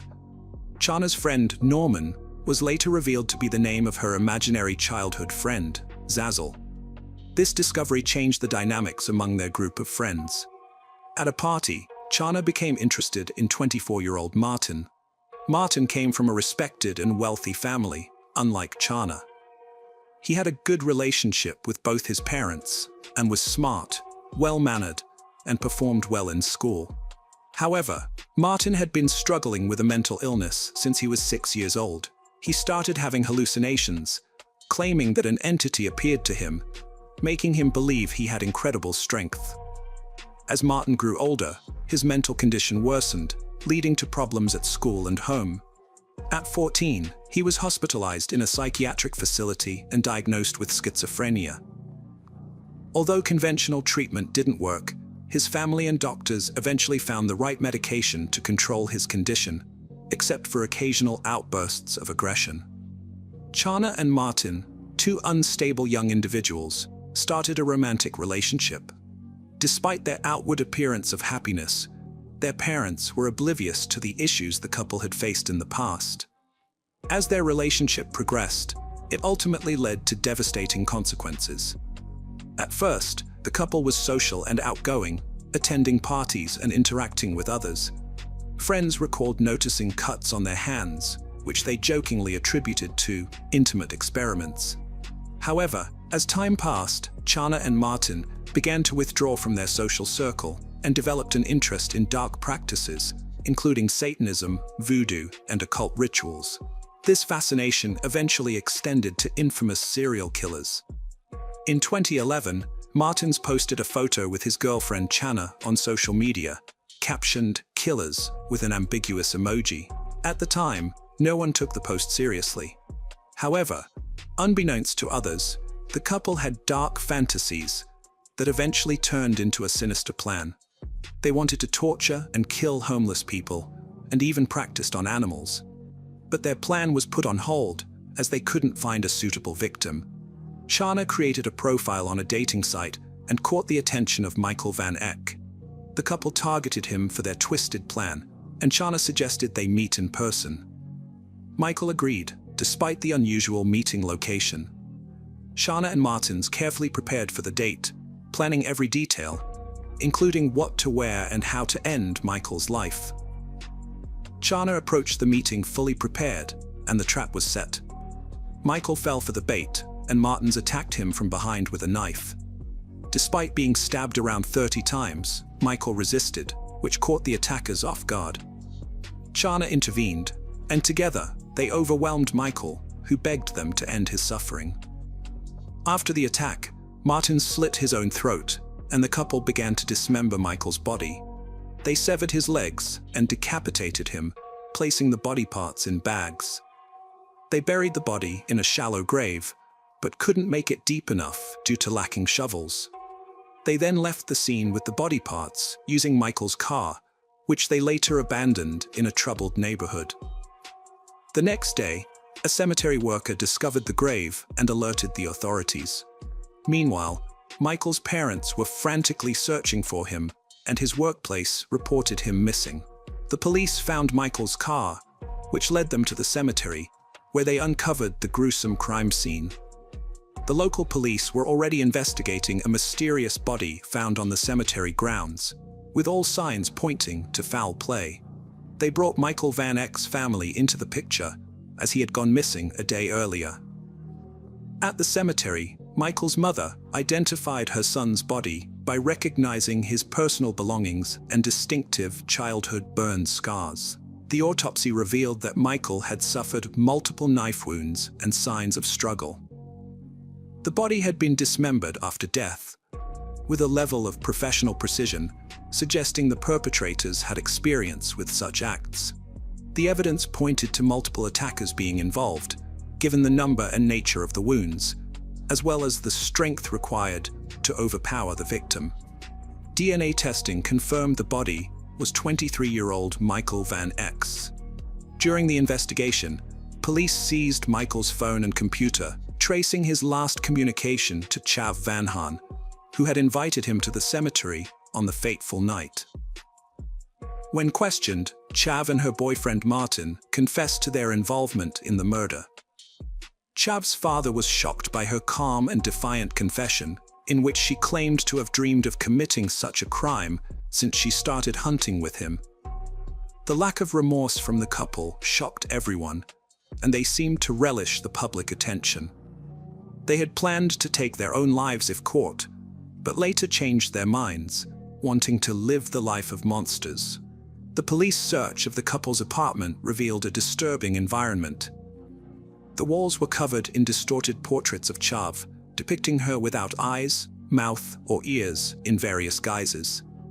The police found disturbing evidence in the rooms, including ritual items, animal scalps, knives, and unknown objects. They also discovered the belongings of the murdered him, including his glasses and wallet. Martins later admitted that they took the victim's money to fund their next crime. The most shocking discovery, however, was made in the refrigerator. The police found the victim's head with his mouth sewn shut, which suggested that the couple planned to use it as a ritual bowl. Additionally, the victim's eyes and ears were found in separate containers. The police also found the victim's hand and leg buried near the murderer's home, along with the bodies of several animals.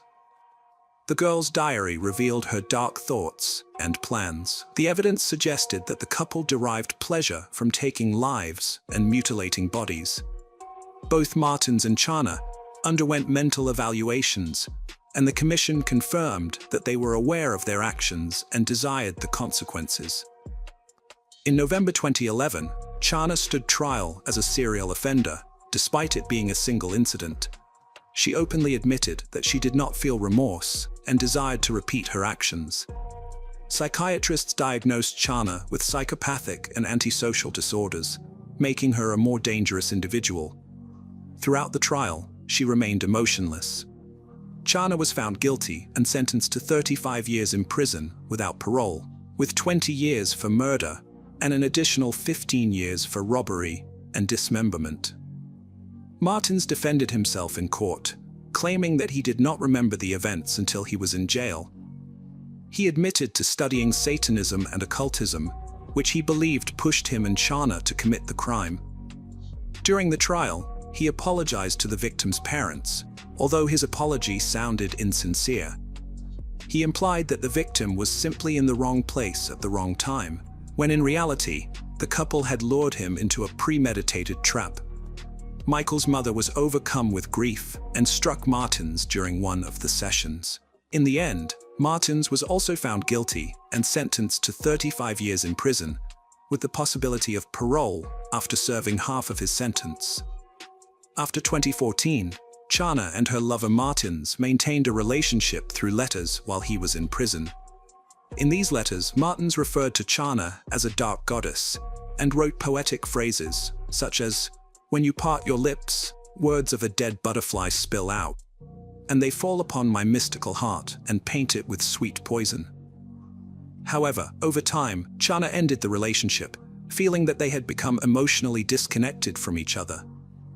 While in prison, Chana exhibited exemplary behavior, teaching her fellow inmates art and theology. Some collectors, fascinated by notorious criminals, paid large sums for a photograph of Chana with her autograph, as well as a print of her hand. Martins also attracted a following, with a fan club that was monitored by the police for a long time to prevent his followers from emulating his violent actions. Despite his circumstances, Martins continued to receive therapy and completed his education through correspondence courses. Ultimately, the case highlights how two unstable individuals, driven by their desires and lacking boundaries, can destroy an innocent life. Furthermore, it reveals how some people, often hiding behind a seemingly normal facade, can harbor dark and sinister intentions. Unfortunately, new acquaintances can sometimes have a profoundly negative impact on our lives, marking a point of no return. Hello friends, welcome to our channel. Today we're going to take a look at another horrible case with you, the case of Sierra Lamar. Sierra was born on October 19, 1996, with an older sister Danielle, who was about 4 years older. Despite their comfortable upbringing, the sisters experienced a traumatic incident when they were younger. Their father, Steve, engaged in inappropriate sexual behavior with a classmate during a sleepover. When the truth was discovered, Steve pleaded no contest to indecent actions with a child and was sentenced to 1 year in prison. This revelation devastated the family, ultimately leading to Steve and Sierra's mother, Marlene, ending their relationship. After the breakup, Marlene started dating a new man. Meanwhile, Sierra and Danielle attended Washington High School, where they were socially active and performed moderately well academically. Sierra was known for her happy-go-lucky personality, being fun-loving, vivacious, and kind. She enjoyed participating in dance competitions and cheering. Marlene moved from Fremont to Morgan Hill, a city 40 miles southwest, with Sierra and Rick Gardner, her boyfriend, in October 2011. They rented a rural ranch-style home on Pito Hispanic Court, surrounded by agricultural land. Rick worked in construction, but money was still tight despite his business improving. Sierra was unhappy about leaving her friends and hobbies behind, starting anew in a place where she knew no one. At Washington High, she was well-liked, but at SA High School, she didn't receive the same warm welcome. However, with time, Sierra settled in, made friends, earned her peers' respect, and even rejoined the cheerleading squad.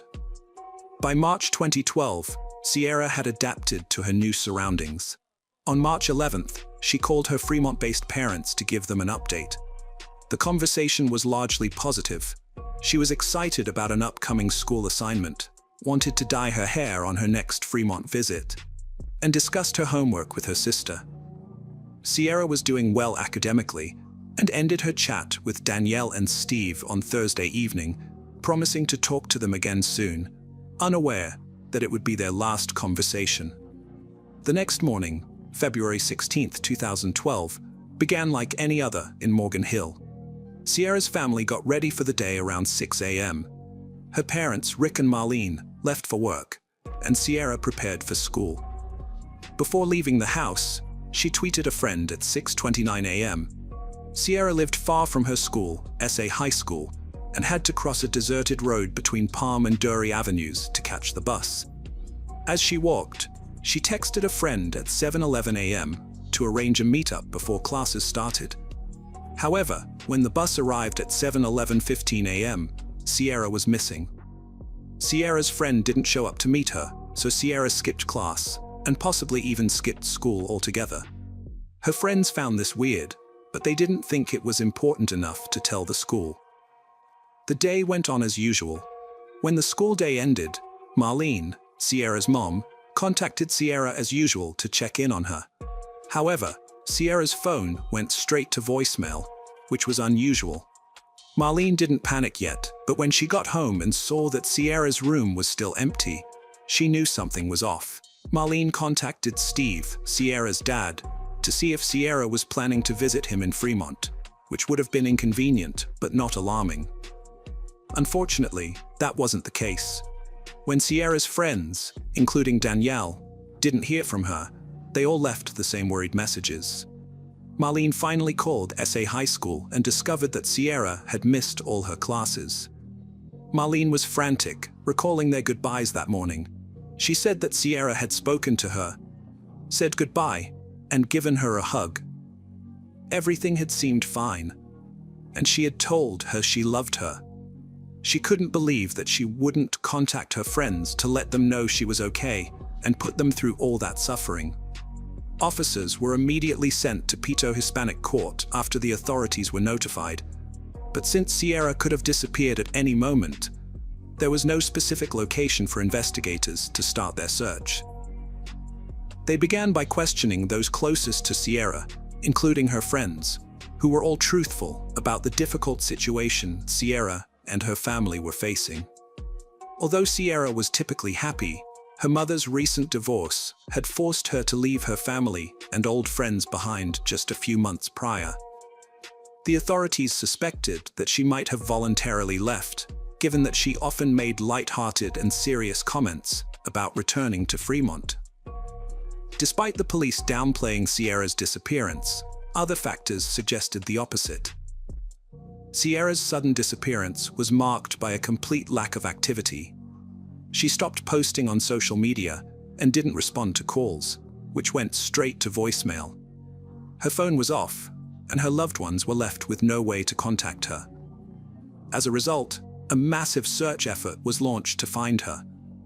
The investigation began 2 days after Sierra vanished, on a Sunday morning. During this time, data forensics experts analyzed her phone's previous activity and made a surprising discovery. In the middle of the night, her phone had briefly turned on, sending a single electrical ping before shutting off again.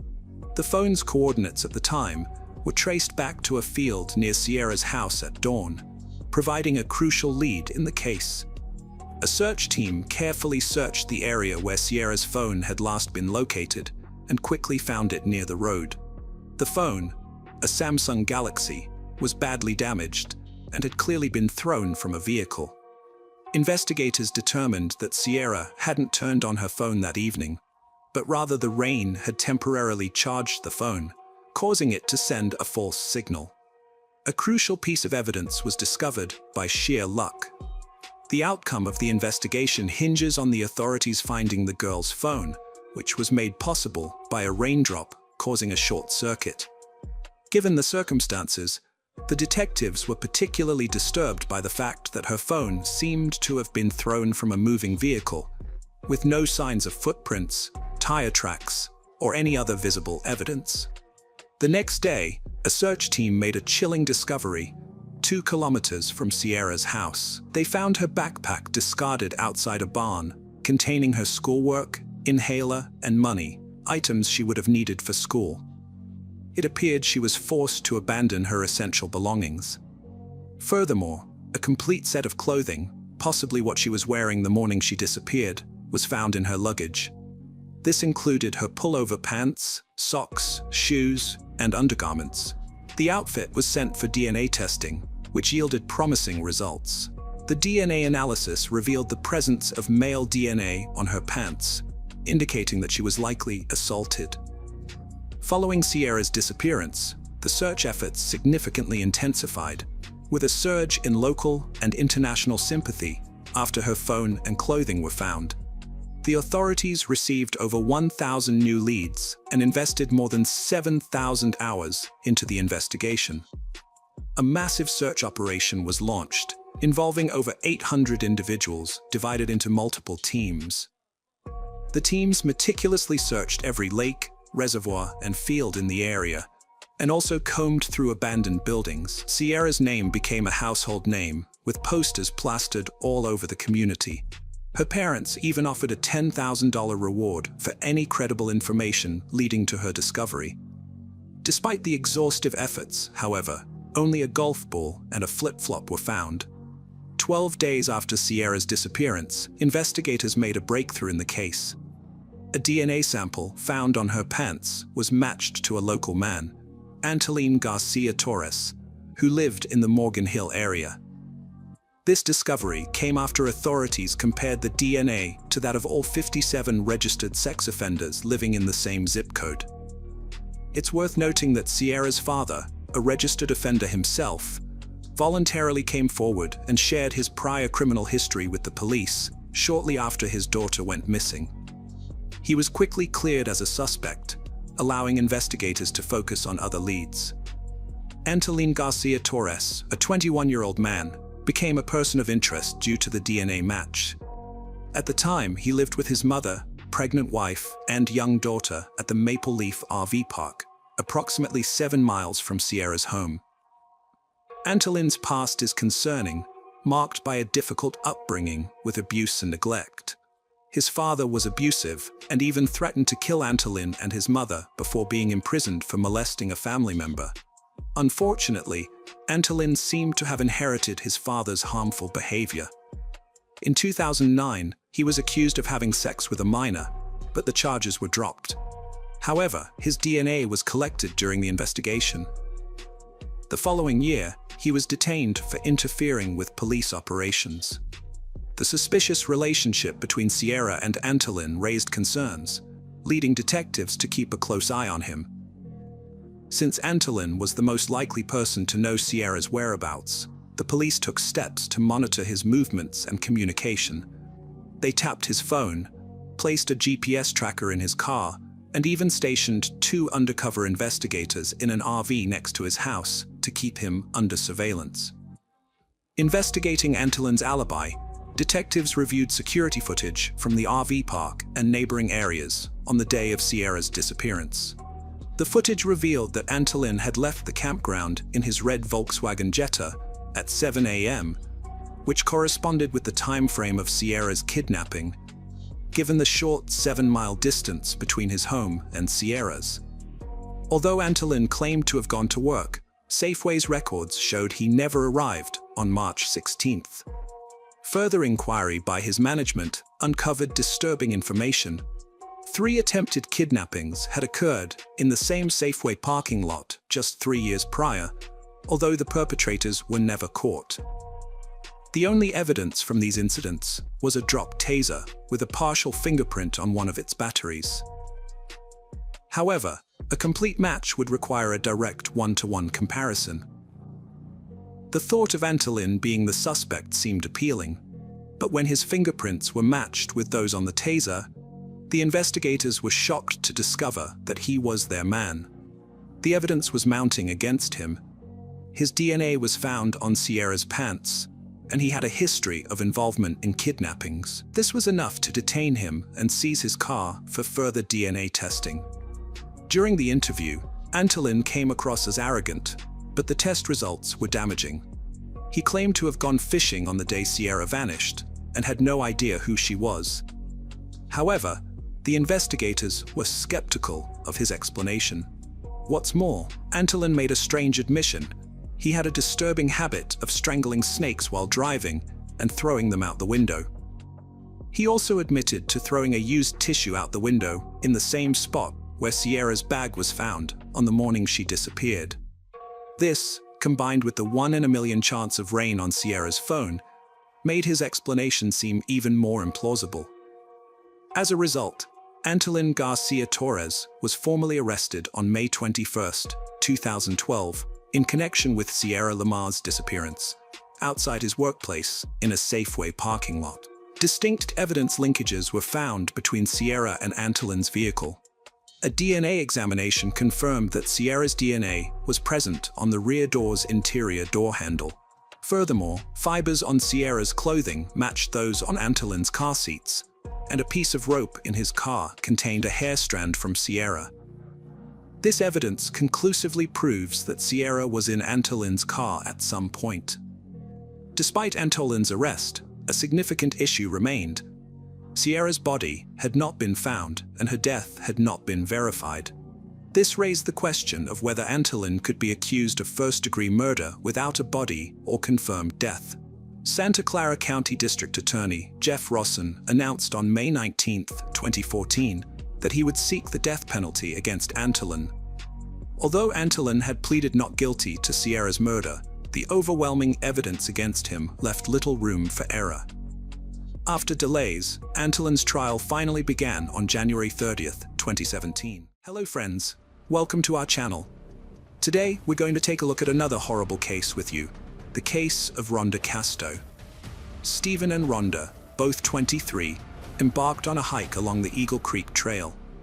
Before they started, Rhonda took a photo of Stephen with her cell phone and jokingly texted her mother, saying he might either propose to her or push her off a cliff. The weather was lovely as they continued their walk. However, Stephen later reported that Rhonda's behavior became strange. She asked him what he would do if something happened to her, and if he would care for their daughter. He reassured her that he would. As the weather started to deteriorate, Stephen suggested they head back, but Rhonda did not turn back. Instead, she wrapped a towel around her shoulders and began running down the narrow, slippery path. Stephen alleged that Rhonda lost her footing and fell about 150 feet down the Eagle Creek Trail. After her fall, Stephen claimed he hiked down to the ravine where she landed, but he had no cell service. He tried to call 911 but couldn't get through, so he left her behind, holding her body until he had to leave. Stephen says he hiked to the trailhead, where he finally reached emergency services for help. Later that day, rescuers retrieved Rhonda's body. However, Rhonda's family reported that Stephen showed no emotional response during her memorial service. Stephen disputes this, claiming he was overwhelmed with grief and continuously crying, but often withdraws from others when deeply upset.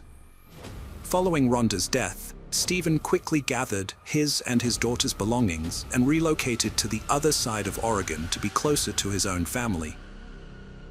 This sudden move raised suspicions among Rhonda's family, who began questioning what had transpired between the couple in the moments leading up to Rhonda's death.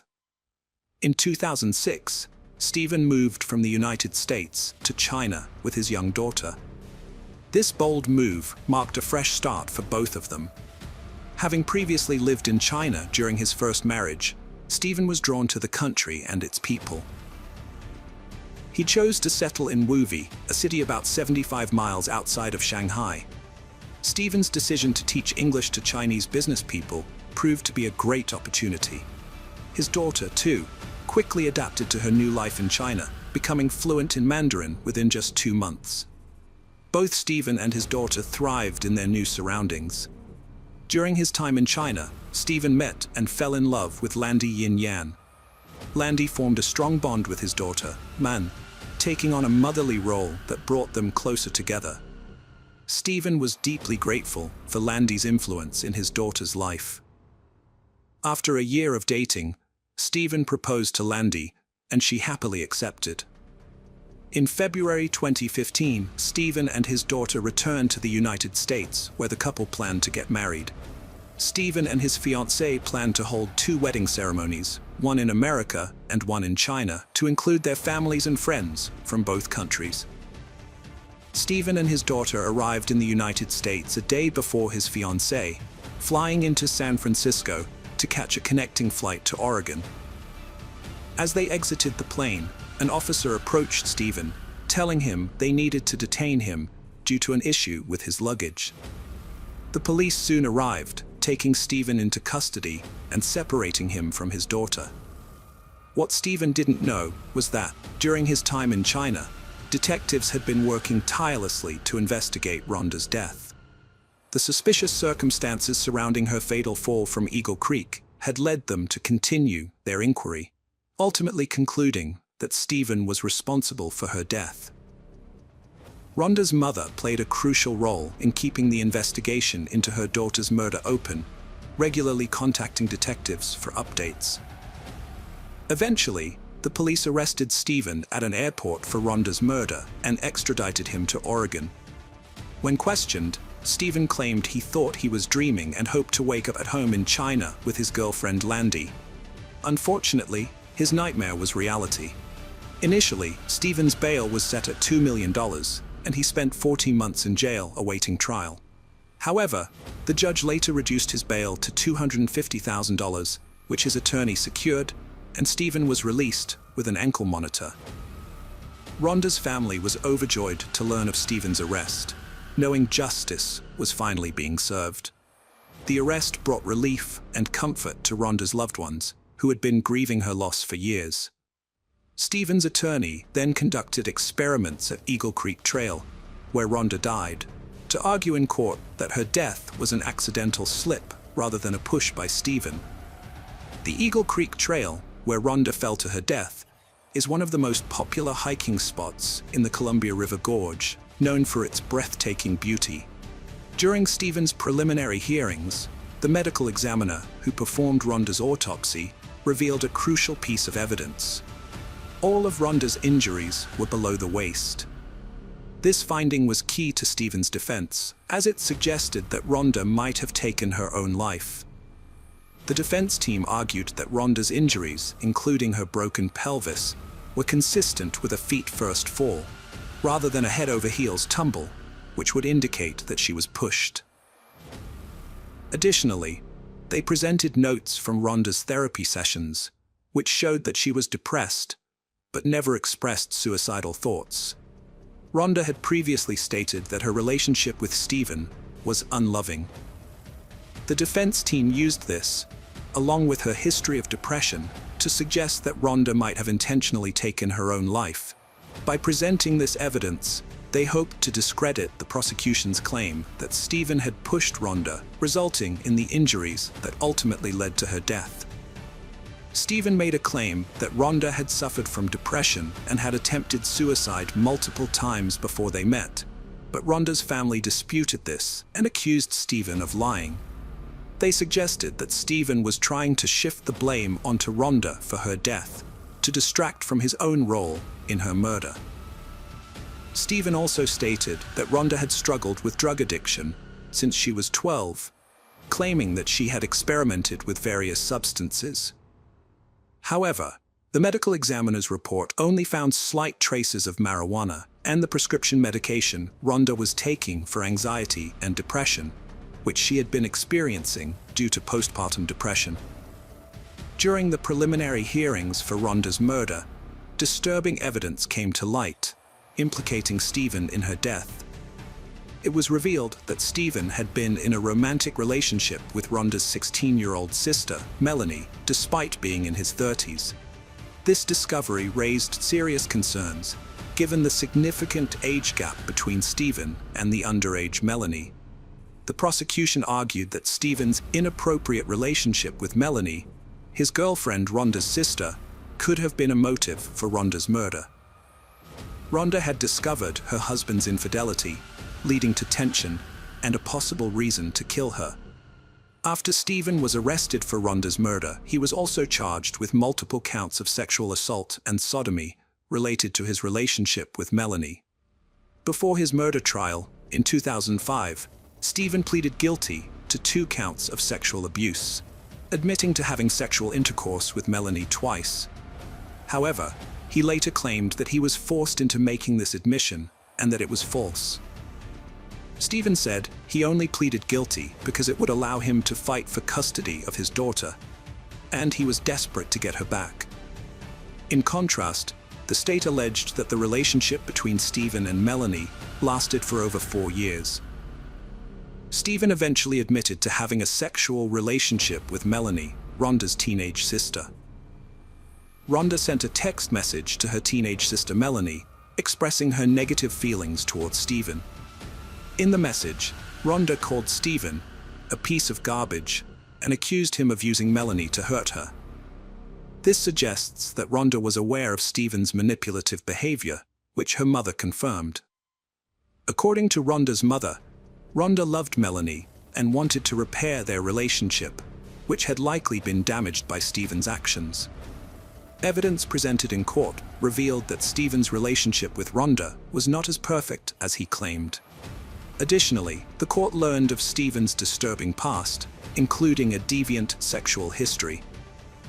Specifically, it was revealed that only 6 months after the death of his daughter Rhonda's mother, Stephen was arrested and charged with 5 counts of sexual abuse for allegedly touching a 13-year-old girl. Stephen denied the allegations against him, but later confessed to sending inappropriate text messages and a photo to the victim, admitting his actions were wrong and pleading guilty to sexual harassment. In court, evidence presented included photos of Rhonda's bruised back, taken by herself. Rhonda's friend testified that she had overheard arguments between Rhonda and Stephen when they were on the phone. Additionally, Stephen's ex-wife testified that he had previously attempted to harm her. Despite denying the allegations, Stephen was not charged in China. Rhonda's family, however, remains convinced that Stephen was responsible for her death, believing he was motivated by a life insurance policy he had taken out on her, which he had recently increased. Her mother shared her concerns, revealing that Stephen had suffered significant financial losses from day trading the previous year and was struggling financially. Additionally, those who knew Rhonda well can confirm that she adored her 9-month-old daughter, and it's unthinkable that she would have ended her own life by jumping from Eagle Creek in May 2017.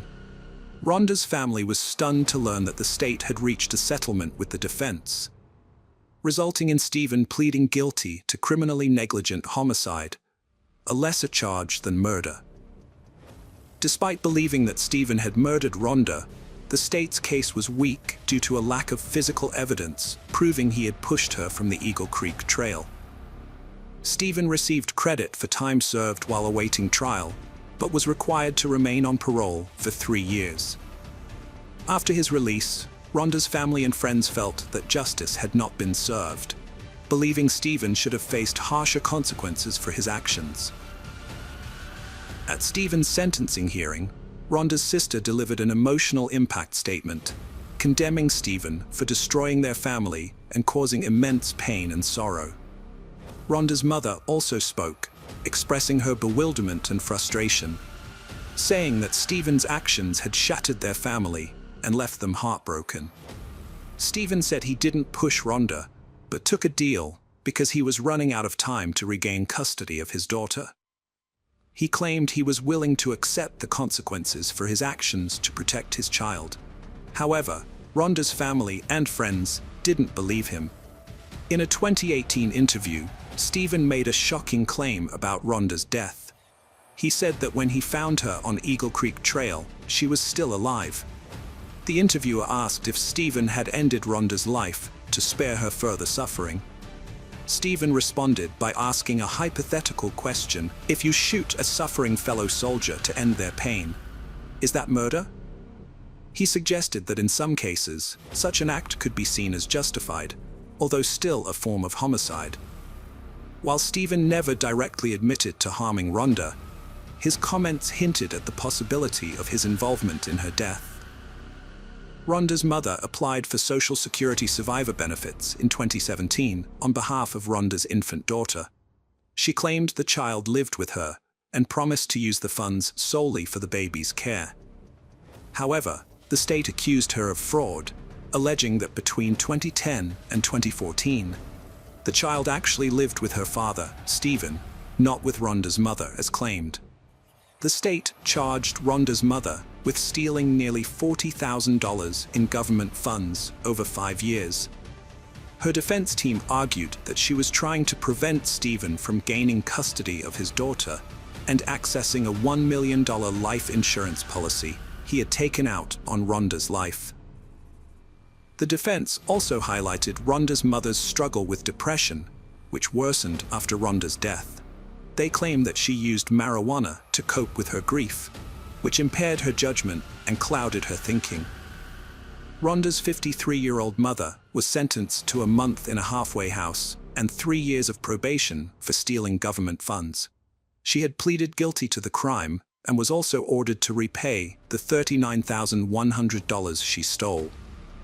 Rhonda and Stephen's daughter was placed in foster care in October 2015, after the Department of Human Services took custody of her. This happened because Stephen pleaded guilty to sexually abusing a 13-year-old girl, which led an Oregon court to terminate his parental rights. However, Stephen is appealing this decision. Hello friends, welcome to our channel. Today we're going to take a look at another horrible case with you. The case of Crystal Rogers. Crystal Rogers, a devoted 35-year-old mother of 4 from Bardstown, Kentucky, shared custody with her ex-husband Keith despite their separation. They maintained a friendly relationship for their children's sake. Crystal lived 45 miles southeast of Louisville with her current boyfriend, Brooks Holt, and their 2-year-old son. As a responsible and reliable parent, Crystal always responded to her mother Sherry Ballard's calls. However, when Sherry couldn't reach Crystal on July 5, 2015, she grew concerned. It was unusual for Crystal to ignore her mother's calls, and Sherry's worry intensified with each passing hour. After 24 hours of silence, Sherry's maternal instincts told her something was wrong. She tried contacting Crystal multiple times, but her efforts were met with silence. Sherry then reached out to Crystal's friends and family, hoping someone could provide information about her daughter's whereabouts. Crystal's family had not seen or heard from her in a while, which was unusual. Her sister Brooke tried to reach her but couldn't, and her boyfriend Brooks said he hadn't seen her since Friday night when she was playing games on her phone before he went to bed. When Brooks woke up the next morning, Crystal was gone, and he thought she might have gone to visit her cousin for the 4th of July. However, Crystal's mother Sherry was worried and tried to contact her, but couldn't. She reported Crystal missing to the police, and just then, her son Casey got a call from a friend who had seen Crystal's car on the side of the road. This made Casey and his father Tommy very concerned, as they knew Crystal would never leave her car behind. When they arrived at the location, they found Crystal's car with a flat tire, which only added to their fear that something was seriously wrong. If Crystal had car trouble, she would have contacted someone for help, not tried to fix it herself. The fact that her keys, phone, and purse was still in the car on the passenger seat was suspicious. Crystal never went anywhere without these belongings, so their presence added to the concern about her safety. After finding her car on the Bluegrass Parkway, Crystal's father and brother notified the Nelson County Sheriff's Department. Investigators searched the car, but found no signs of a struggle. However, they did notice something unusual. The driver's seat was adjusted for someone taller than Crystal. This raised suspicions that someone else might have been driving her car. The authorities asked for witnesses to come forward, but no one provided any useful information to aid the investigation. The police decided to seek the public's help through the media, releasing Crystal's photo and asking for anyone with information to come forward. Despite their efforts, no significant leads were discovered. Crystal's father, Tommy, took matters into his own hands, organizing search parties to find his daughter. However, the challenging hot and humid weather conditions hindered their searches. Many people helped search for Crystal, but one person who was noticeably absent was her boyfriend, Brooks Holt. The police grew suspicious of Brooks because he seemed unconcerned about Crystal's disappearance, especially since she was the mother of his child. When questioned, Brooks claimed that Crystal and their son had gone with him to his family's farm the night before. Brooks said they returned home around midnight, and he went to bed.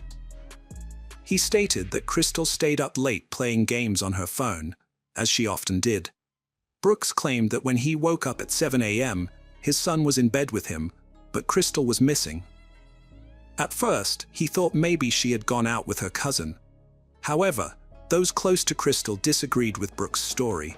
They knew Crystal would never leave her 2-year-old son behind, as they were extremely close. In fact, Crystal's sister, Brooke, believed Crystal was planning to leave Brooks because he had been dishonest with her and showed little emotional attachment. Crystal had told her mother, Cher, that she wanted to end her relationship with Brooks, but she was afraid to do so because he was controlling. Crystal's brother, Casey, had also noticed the tension between them and had seen them arguing several times. The police asked Brooks to come in for questioning and gave him a polygraph test, but the results were inconclusive. After the test, Brooks had a formal interview with the detectives. They had gathered evidence that supported his alibi, including a video that showed his truck entering his family's farm and leaving around midnight. However, because the truck had tinted windows, they couldn't determine who was in the vehicle at the time. Brooks explained that while he was at the farm, he did some chores, set a fire to dispose of building materials, and waited for the fire to die out before driving back home. During the interview, the police asked him about a brief 13-second phone call he made to a business associate, Steve Lawson, on his way back from the farm. To clear up any confusion, Brooks asked Steve Lawson to explain their conversation to the police during the interview and called him. However, the police was skeptical when Steve Lawson claimed he had called Brooks to ask for the phone number of a rental property, as it sounded like a rehearsed alibi. According to Steve Lawson, Brooks told him he needed to wait until he got home to get the number from Crystal, who handled such matters. The police were puzzled by this, questioning why Brooks couldn't simply hand the phone to Crystal, who was with him at the time, and resolve the issue right then. They wondered why Brooks had to wait to talk to her in person. During the interview, Brooks received a call from his brother Nick, a police officer at the Bardstown Police Department, who advised Brooks to leave the interrogation room immediately. The police were skeptical that Crystal had voluntarily abandoned her car on the side of the Bluegrass Parkway. They suspected that something had happened to her while she was at the Brooks HW family farm.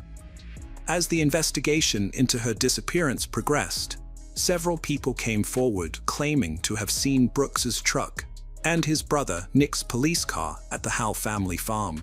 Detectives became increasingly convinced that the brothers were at the farm, attempting to destroy evidence related to Crystal's disappearance. To obtain more information, the police decided to bring Nick, Brooks's brother, in for questioning.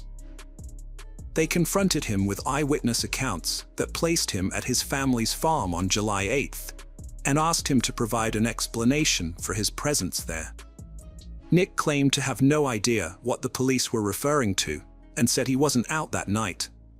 But the police didn't believe him.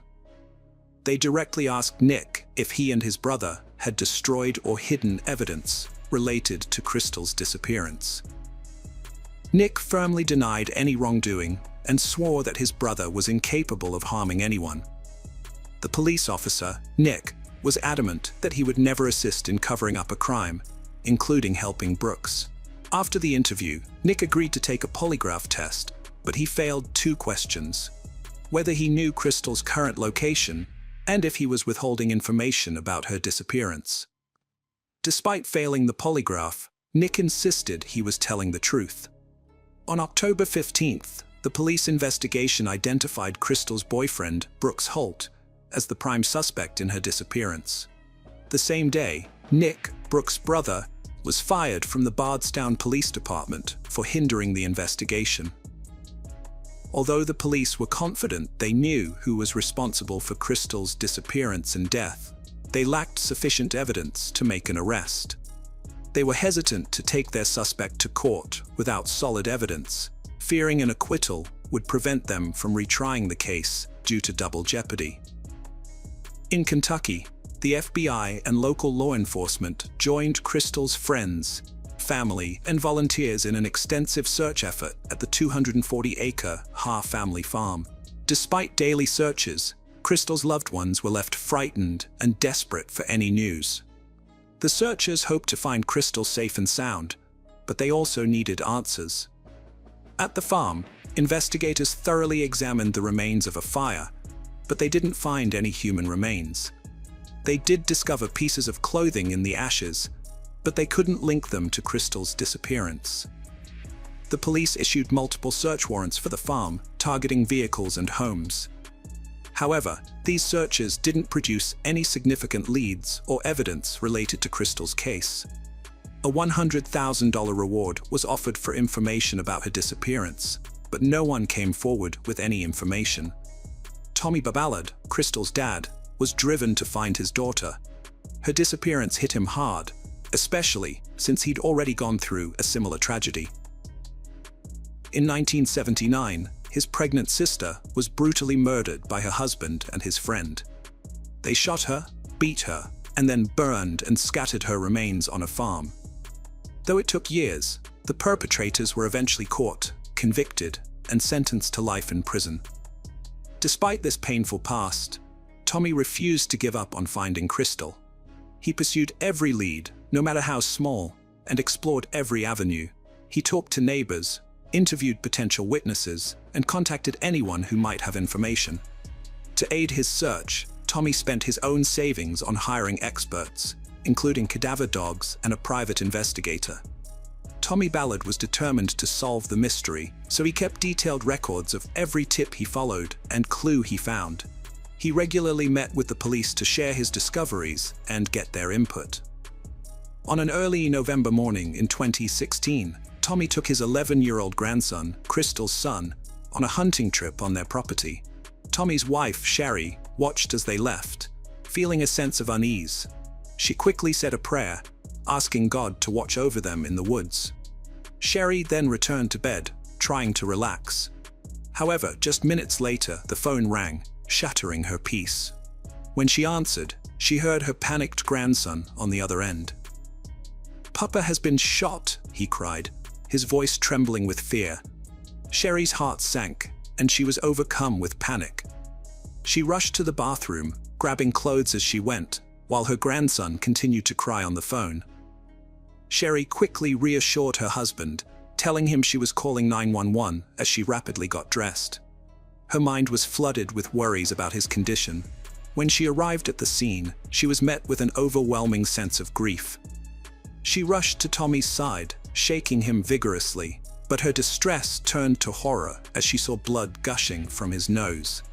When officers and witnesses arrived, they quickly pulled Sherry away from Tommy so that medical personnel could tend to him. However, Sherry knew her husband was already dead.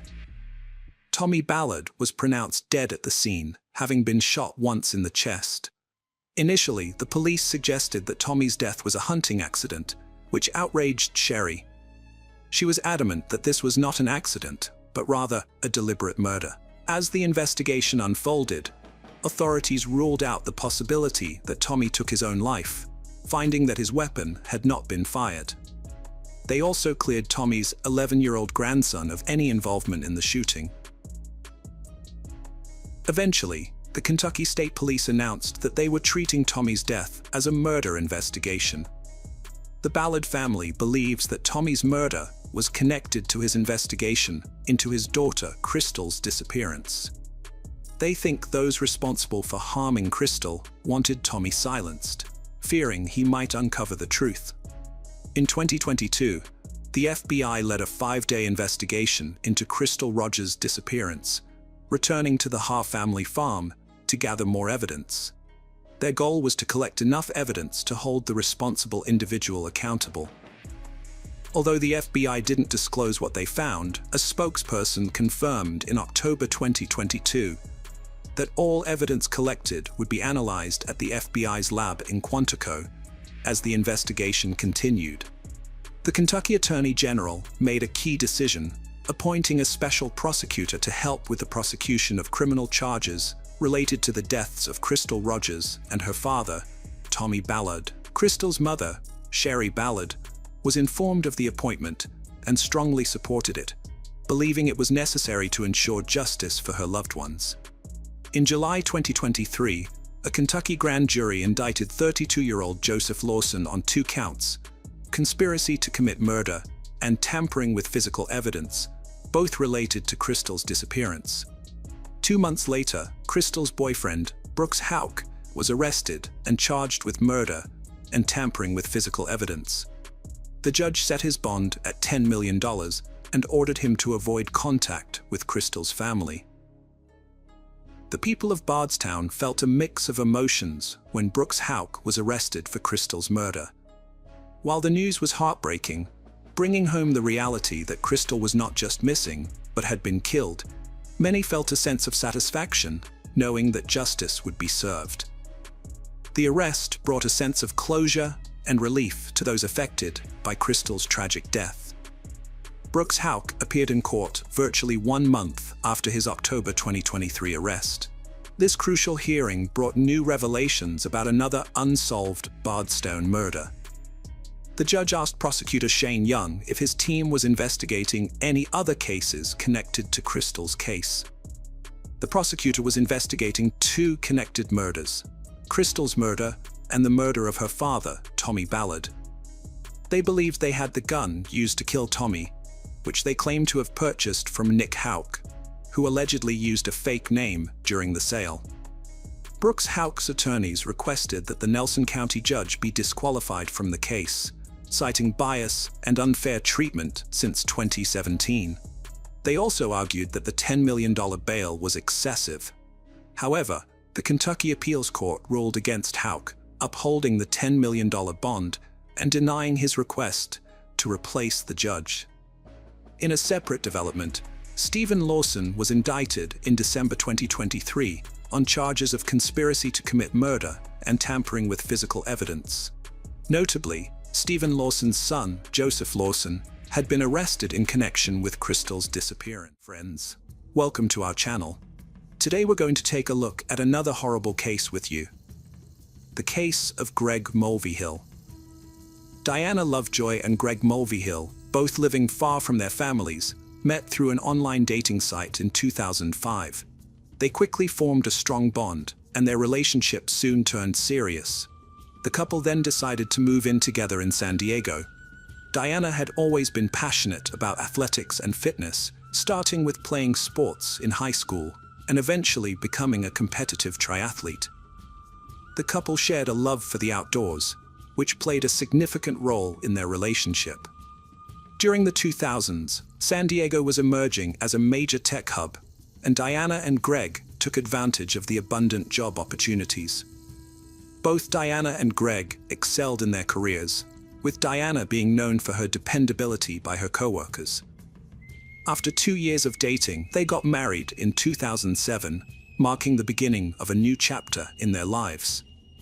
For their honeymoon, they chose Costa Rica, where they attended surf school. Diana and Greg were deeply in love during the early years of their marriage.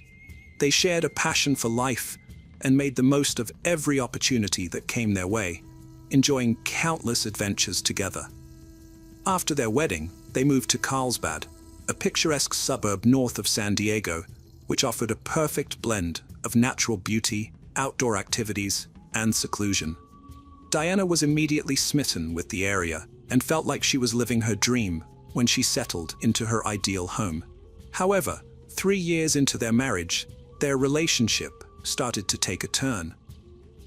Diana began to experience symptoms that led her to believe she had fibromyalgia, a chronic condition characterized by widespread pain and tenderness in specific areas of the body. Although the exact cause of fibromyalgia remains unknown, several factors are thought to contribute to its development. Diana's fibromyalgia diagnosis significantly impacted her marriage to Greg. Previously an energetic and adventurous person, she struggled to adapt to her new limitations, including reduced stress and rest. This sudden change in lifestyle created challenges for their relationship as a couple. In 2011, Greg took Diana on a relaxing vacation to Santa Cruz, California, to help her cope with her condition. As a caring husband, Greg recognized the toll fibromyalgia was taking on Diana's well-being, including constant muscle pain, fatigue, and limited energy. The illness made it difficult for her to maintain her job, and eventually Diana had to step away from her career to focus on managing her symptoms. She began spending more time at home in Carlsbad. Above all, Diana's greatest desire was to be a mother, to love and raise a child, to be confident and happy. Diana and Greg had been trying to have a child for years, but unfortunately, Diana suffered multiple miscarriages. These losses took a toll on Diana, affecting her both physically and emotionally. Although she didn't have children, she poured her love into her two beloved cats, Lanny and Turtle. However, her world was turned upside down when Turtle fell ill and eventually passed away.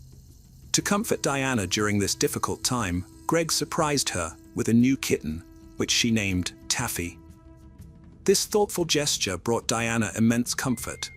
In a surprising turn of events, Diana discovered she was pregnant after years of unsuccessful attempts to conceive. Overjoyed, Greg looked forward to becoming a father, while Diana felt her dream of motherhood finally within reach. In September 2012, Diana gave birth to a baby boy, and Greg took time off work to bond with their newborn son. Greg loved being a father and cherished every moment with his son. Diana, on the other hand, was always worried about her son's health and happiness. As time passed, she started to suspect that her son might have a similar condition to her fibromyalgia. However, Greg was convinced that their son was healthy and didn't see any reason to worry. Despite their differing opinions on their son's health, Diana remained convinced that her son was ill. She began researching extensively and discovered a medication called guaifenesin, which was similar to Mucinex and often used to treat chest infections. Some people believed it could also alleviate fibromyalgia symptoms. Diana was determined to give her son high doses of guaifenesin, but Greg strongly opposed the idea, fearing it was unnecessary and could harm their son. This disagreement over their son's health care created growing tension in their marriage. Diana and Greg's marriage became increasingly strained after Greg suffered a shoulder injury that forced him to quit his job. As a result, the household income decreased, and Diana took a sales job to compensate. She also tried to earn extra money by creating online cooking videos, with Greg handling the camera work. However, this venture didn't yield the desired results. Diana also appeared in promotional videos for kitty litter, but this effort also failed to bring in significant revenue. As their financial struggles continued, Diana and Greg's disagreements escalated, particularly regarding their 2-year-old son's health. By this point, they were constantly fighting, and their relationship was in jeopardy. Diana confided in her co-workers that she felt Greg was unhelpful and unsupportive. In July 2014, Greg had a disturbing encounter with a police officer who questioned him about allegations of abuse made by Diana. According to the officer, Diana had filed multiple police reports against Greg, leading to his removal from the family home. Diana and their son were allowed to stay, leaving Greg to face the consequences of the allegations. Diana told a trusted friend that she had been assaulted by Greg while she was sleeping. She took medication that made her drowsy, and when she started to wake up, she realized Greg was touching her inappropriately without her permission. Diana also accused Greg of sexually abusing their son. The authorities, including Child Protective Services, got involved after Diana made these allegations. Greg denied the accusations and claimed that Diana was only making these charges because he disagreed with her about their son's health issues. In response, Greg filed for divorce from Diana and requested custody of their son. Detectives investigated claims that Greg abused Diana and their son, but found no evidence to support these allegations. In fact, psychiatric evaluations of Greg and the boy revealed no signs of abuse. A judge ultimately dropped the case and granted Greg 50-50 custody of their son, much to Diana's dismay. Despite this, Diana remained committed to being a good mother and distancing herself from Greg and the associated drama. As part of their divorce agreement, Diana stayed in the house and agreed to compensate Greg for his share of the property.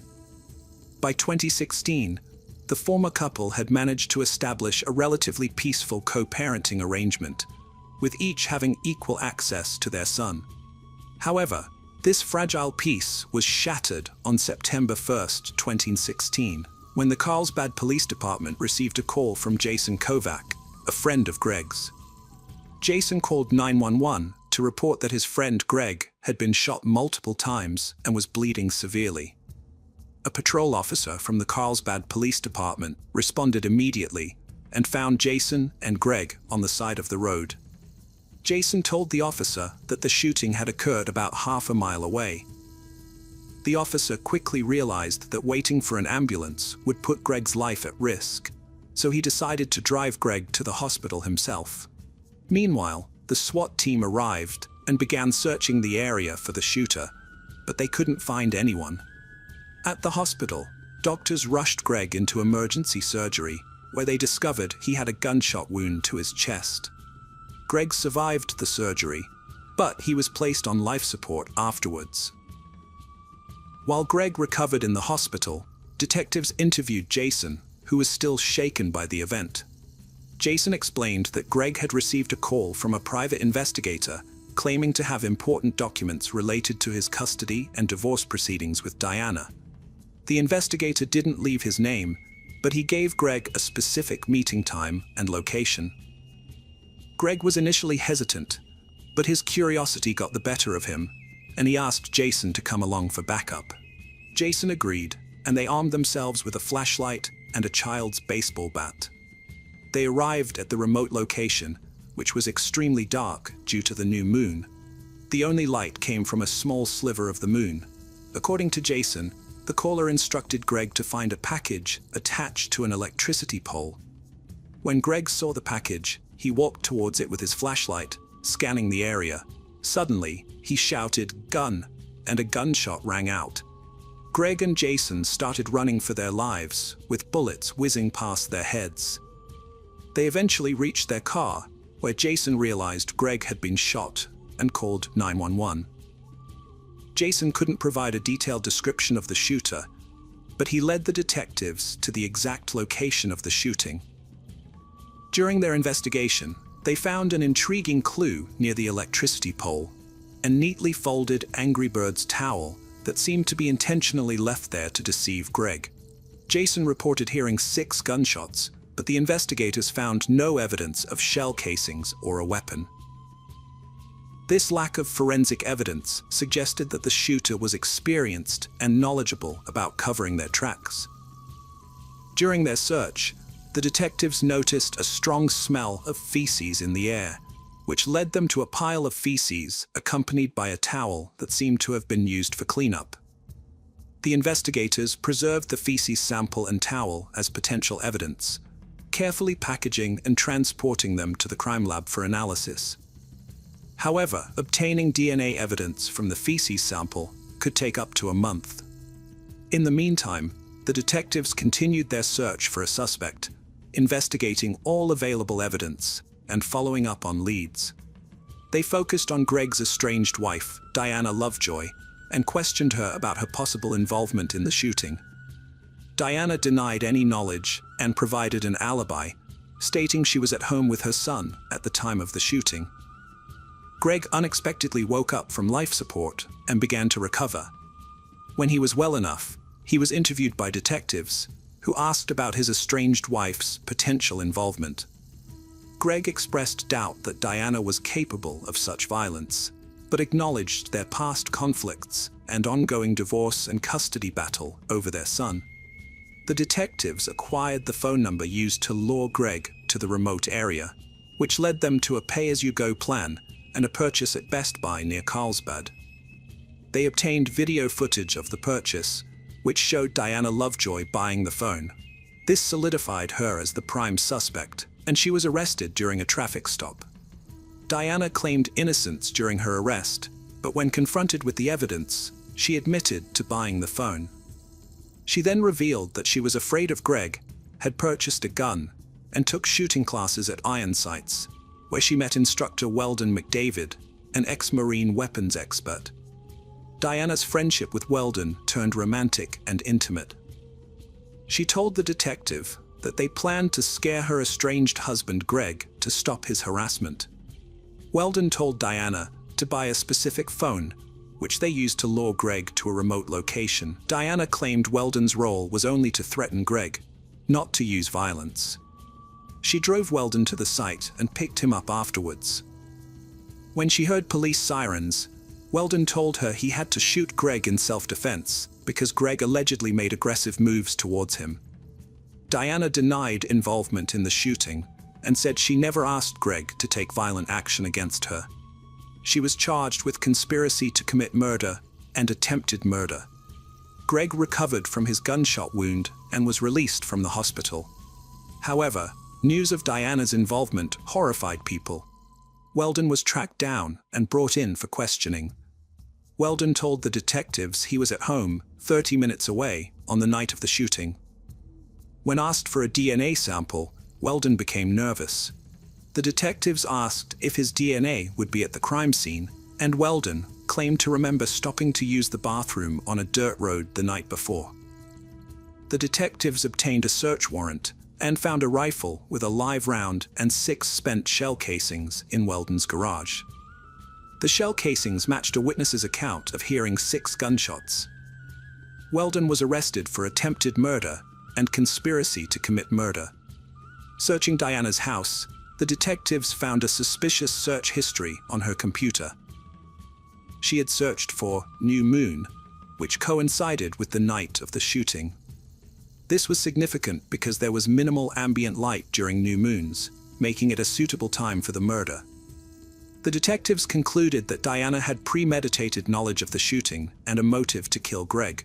She would have had to pay him $120,000 in their divorce settlement, and eliminating him would be easier than paying the debt. Diana Lovejoy and Weldon McDavid's trial began in October 2017. Weldon claimed he never intended to shoot Greg. Weldon claimed his goal was only to scare Greg, but the situation escalated when either Greg or Jason yelled, "I got a gun." Weldon stated that, as a skilled marksman, if he had wanted to kill Greg, he would have been able to do so. However, the prosecution presented a different theory. They argued that Weldon did not shoot and kill Greg because Greg shone a flashlight in Weldon's eyes, disorienting him due to the darkness. Having sat in the dark for an extended period, Weldon's sense of direction was impaired. This ultimately saved Greg's life. The jury found Diana Lovejoy and Weldon McDavid guilty of conspiracy to commit murder and attempted murder. Upon hearing the verdict, Diana collapsed, although the state believes she was faking it. Weldon was sentenced to 50 years to life, while Diana was sentenced to 26 years to life. Both maintain their innocence. Hello friends, welcome to our channel. Today we're going to take a look at another horrible case with you. The case of Sherry Papini. Keith and Sherry Papini first met in middle school, when Keith was in 7th grade and Sherry was in 8th. They shared their first kiss with each other. Their friendship flourished quickly, and they remained close throughout their teenage years. However, as they grew older, they drifted apart and went their separate ways. Years later, Sherry married another man in 2006, but the marriage was short-lived, lasting only 2 years. After her divorce, Sherry found herself single again. Then, by chance, she ran into Keith, and the spark between them was immediately rekindled. The time they had spent apart had given them both personal growth and maturity, and they realized how much they had missed each other. Keith and Sherry decided to give their love a second chance, and they started dating. As they spent more time together, their connection grew stronger every day. Within a year of reuniting, they knew they were meant to be together. They got married in 2009 and had 2 children, settling down in Redding, California. Sherry used to work in telecommunications, but after having children, she became a stay-at-home mom. Keith continued to work at Best Buy as a member of the Geek Squad. The Papini family seemed to have a perfect life from the outside. However, on November 2, 2016, Keith's world was turned upside down when he came home to find his wife, Sherry, missing. It was unusual for her not to be there, as she was always home when he returned from work. At first, Keith thought she might have gone for a walk, but as time passed and she didn't come back, he grew increasingly worried. Keith called the daycare center their children attended to see if Sherry had picked them up. But the school secretary told him she hadn't. This heightened Keith's concern, and he decided to use the Find My iPhone app on his phone to track her location. The app showed that her phone was at the end of their driveway. Alarmed, Keith rushed outside to search the area and found Sherry's phone lying on the ground, with her headphones nearby. When Keith found Sherry's phone and headphones at the end of the driveway, he made a disturbing discovery. There was strands of hair entangled in the headphones. He immediately contacted the authorities at the Shasta County Sheriff's Office, who took Sherry's disappearance seriously and brought in the FBI right from the start. Keith was desperate to find Sherry and get her back safely. To do this, he knew it was crucial to get her name and face out to the public. So he spoke to the media, hoping to generate support and assistance in finding her. The media played a huge role in spreading the story of Sherry's disappearance, and her beauty, blonde hair, and blue eyes made her case especially captivating to the public. As a result, news channels eagerly covered every detail of the story. After Sherry went missing and it became public, the police received many tips, but none of them led to finding her. As they continued to investigate, they looked at Sherry's phone for clues. They found a heated text conversation between Sherry and her husband Keith from a few months earlier, which made the police suspicious of Keith's possible involvement. Despite this, Keith was cooperative and offered to take a lie detector test to clear his name. He passed the test. In addition to the argument with Keith, the police found texts on Sherry's phone from men using fake female names. It seemed like Sherry was planning to leave Keith. On November 10, 2016, the police tracked down one of these men and questioned him about Sherry's disappearance. The man claimed to have met Sherry 5 years prior at a restaurant during a work conference she was attending. Although he said he didn't know her current whereabouts, he shared some information about her relationship with her husband Keith. According to the man, Sherry did not respect Keith and was even fearful of him. He alleged that Keith was violent and abusive, often locking Sherry up in their home. After a tip from a man who knew Sherry, claiming that her husband Keith was abusive, the police launched an investigation. However, after speaking with friends and neighbors, they found no evidence to support the claims of Keith's violence. Several days into Sherry's disappearance, on November 24, 2016, the police received a call at 4:32 a.m. on Thanksgiving morning. The caller reported a woman in distress on the side of I-5. The police rushed to the scene and found a woman bound with chains and zip ties. It took a moment for the officers to realize Sherry Papini, who had been missing for days. Relieved to find her alive, they carefully freed her from the restraints and took her to the hospital for medical attention. When Sherry arrived at the hospital, it was clear that she had been through a traumatic experience. Her body was covered in bruises, her hair was noticeably shorter, and she had a burn mark on her arm, as well as a bad rash. She had also lost a significant amount of weight, weighing in at only 87 pounds. While Sherry was recovering at Woodland Memorial Hospital, the police tried to interview her, but she was too emotional to provide any information. The only condition under which she would cooperate was if her husband Keith was present in the room. With Keith by her side, Sherry recounted the terrifying incident. She said she was out jogging when a dark-colored SUV, driven by two women, approached her. She got out of the vehicle, pointed a gun at her, while Sherry Papini stayed in the car. Sherry was forced into the back of the SUV against her will. Before getting into the vehicle, Sherry had the presence of mind to leave behind her phone and headphones on the driveway, along with some strands of her hair. She did this intentionally, hoping that Keith would find them and realize something was wrong. Sherry shared the details of her abduction with the police and her husband Keith. During the journey, she kept dozing off in the back of the SUV, making it difficult for her to keep track of time. The two women had wrapped something around her face, preventing her from seeing her surroundings. They told her that she was being kidnapped because a man wanted to buy her and she was being taken to meet him. However, they refused to reveal the man's identity or location. Sherry was terrified and worried about her fate, unsure of where she was being taken or what would happen to her during her captivity. She also claimed to have been physically abused by one of the women, who frequently hit her, leaving her with multiple injuries.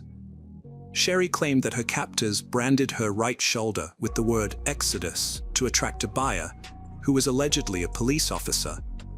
She also said that her captors constantly played mariachi music, which she found disorienting and unsettling.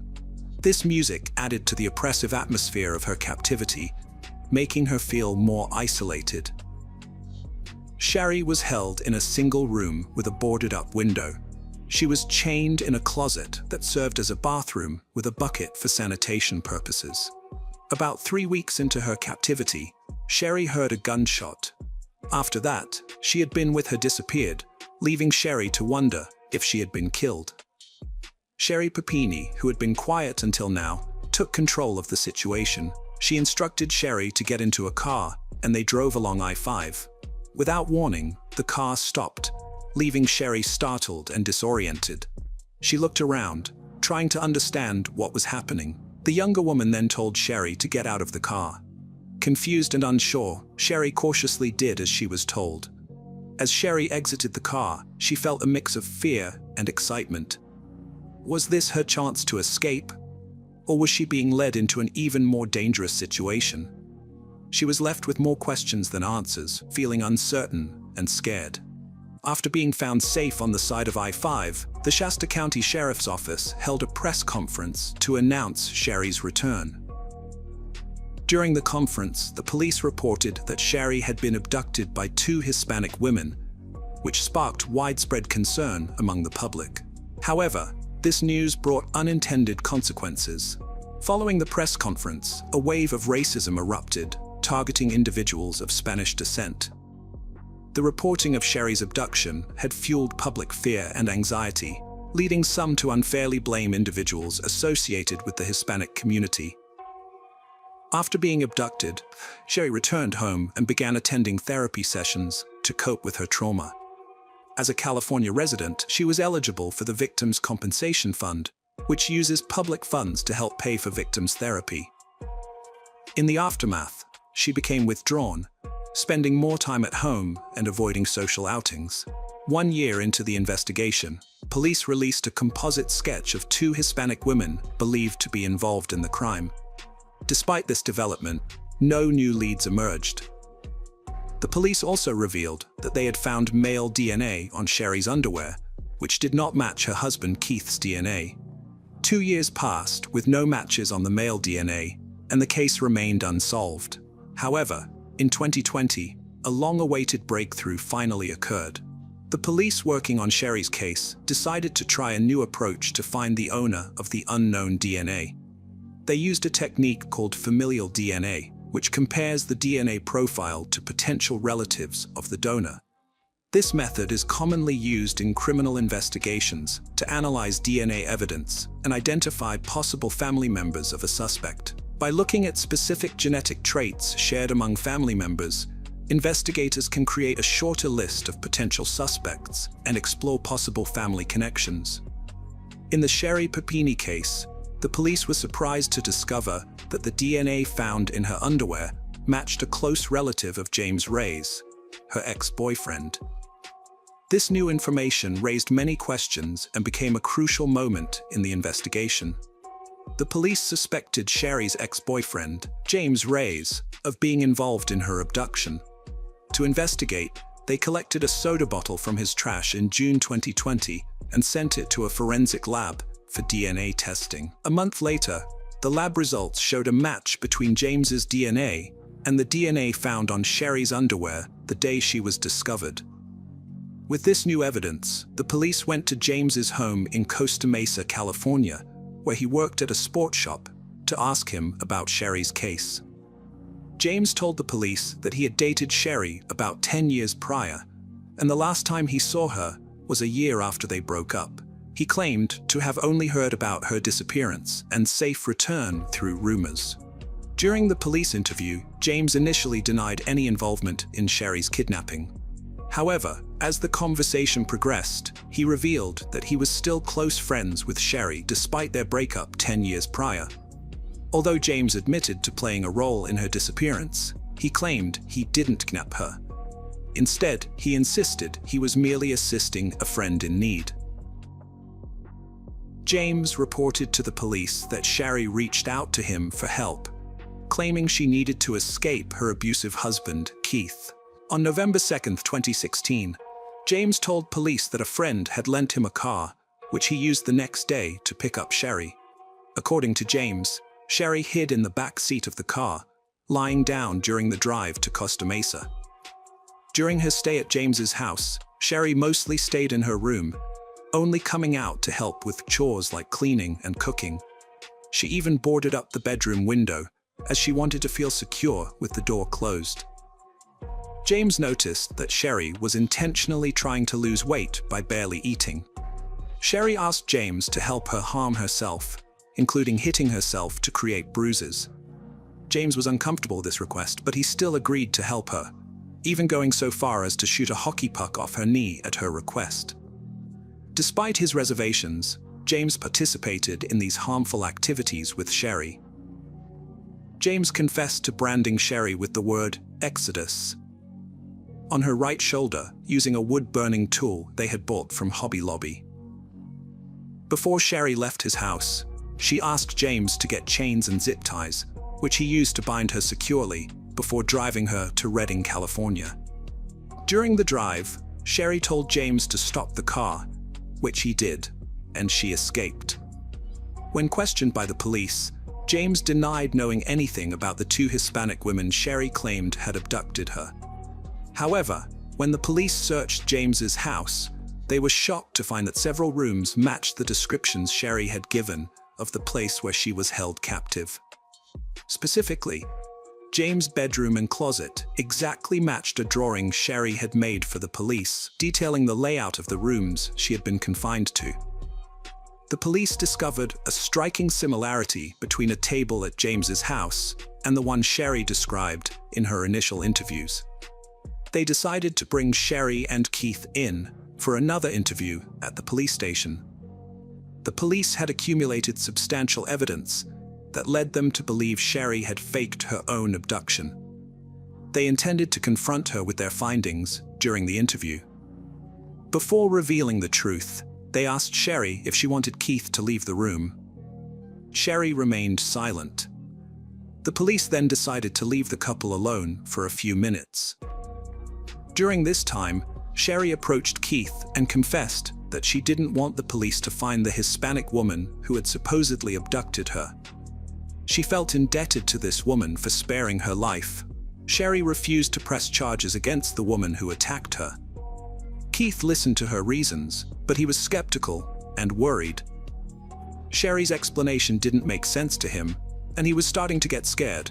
He pointed out that even if Sherry didn't want to press charges, the attacker would still face consequences for her actions. The police re-entered the interview room with an update.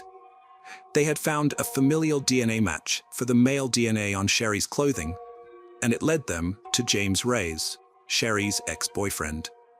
When Keith heard the name, he had a visceral reaction. He knew James as Sherry's ex. The police told Sherry and Keith that James Reyes, Sherry's ex-boyfriend, had passed a lie detector test. They suspected that Sherry had faked her own kidnapping and claimed to have evidence to support James's version of events. The police told Sherry that they believed her significant weight loss during her disappearance was intentional, as she had chosen to eat very little. They also suggested that the rash on her arm was caused by the cleaning products she had used at James's house. Furthermore, the police alleged that James had used a wooden tool bought from Hobby Lobby to brand Sherry.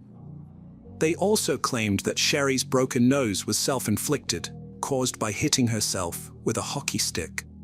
Despite the mounting evidence against her, Sherry remained calm and pretended not to understand what the police were talking about. Sherry Papini claimed to have not seen her ex-boyfriend James in years, stating she last saw him at his brother's funeral in Southern California. However, the police knew she was lying because James had provided them with information about her disappearance that only someone close to her would know. On March 3, 2022, the FBI arrested Sherry on charges of lying to federal agents and faking her own abduction. 6 weeks later, she agreed to a plea deal, admitting to orchestrating her kidnapping.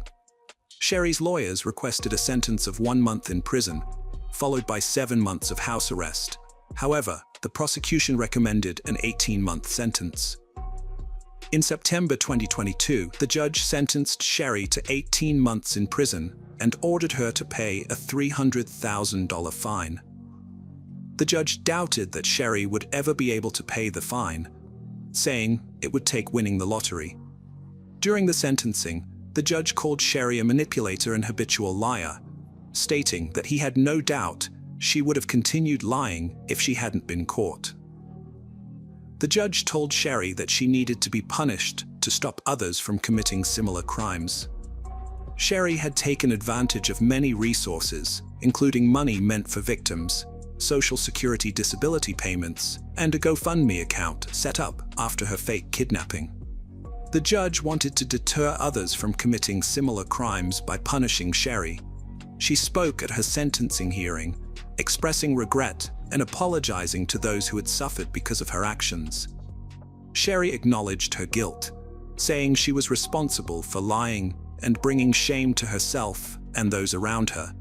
In August 2023, Sherry was released from prison and moved to a halfway house. Sherry and her husband Keith separated on the day of her arrest in March 2022. After Sherry pleaded guilty, Keith filed for divorce the next month and sought full custody of their children.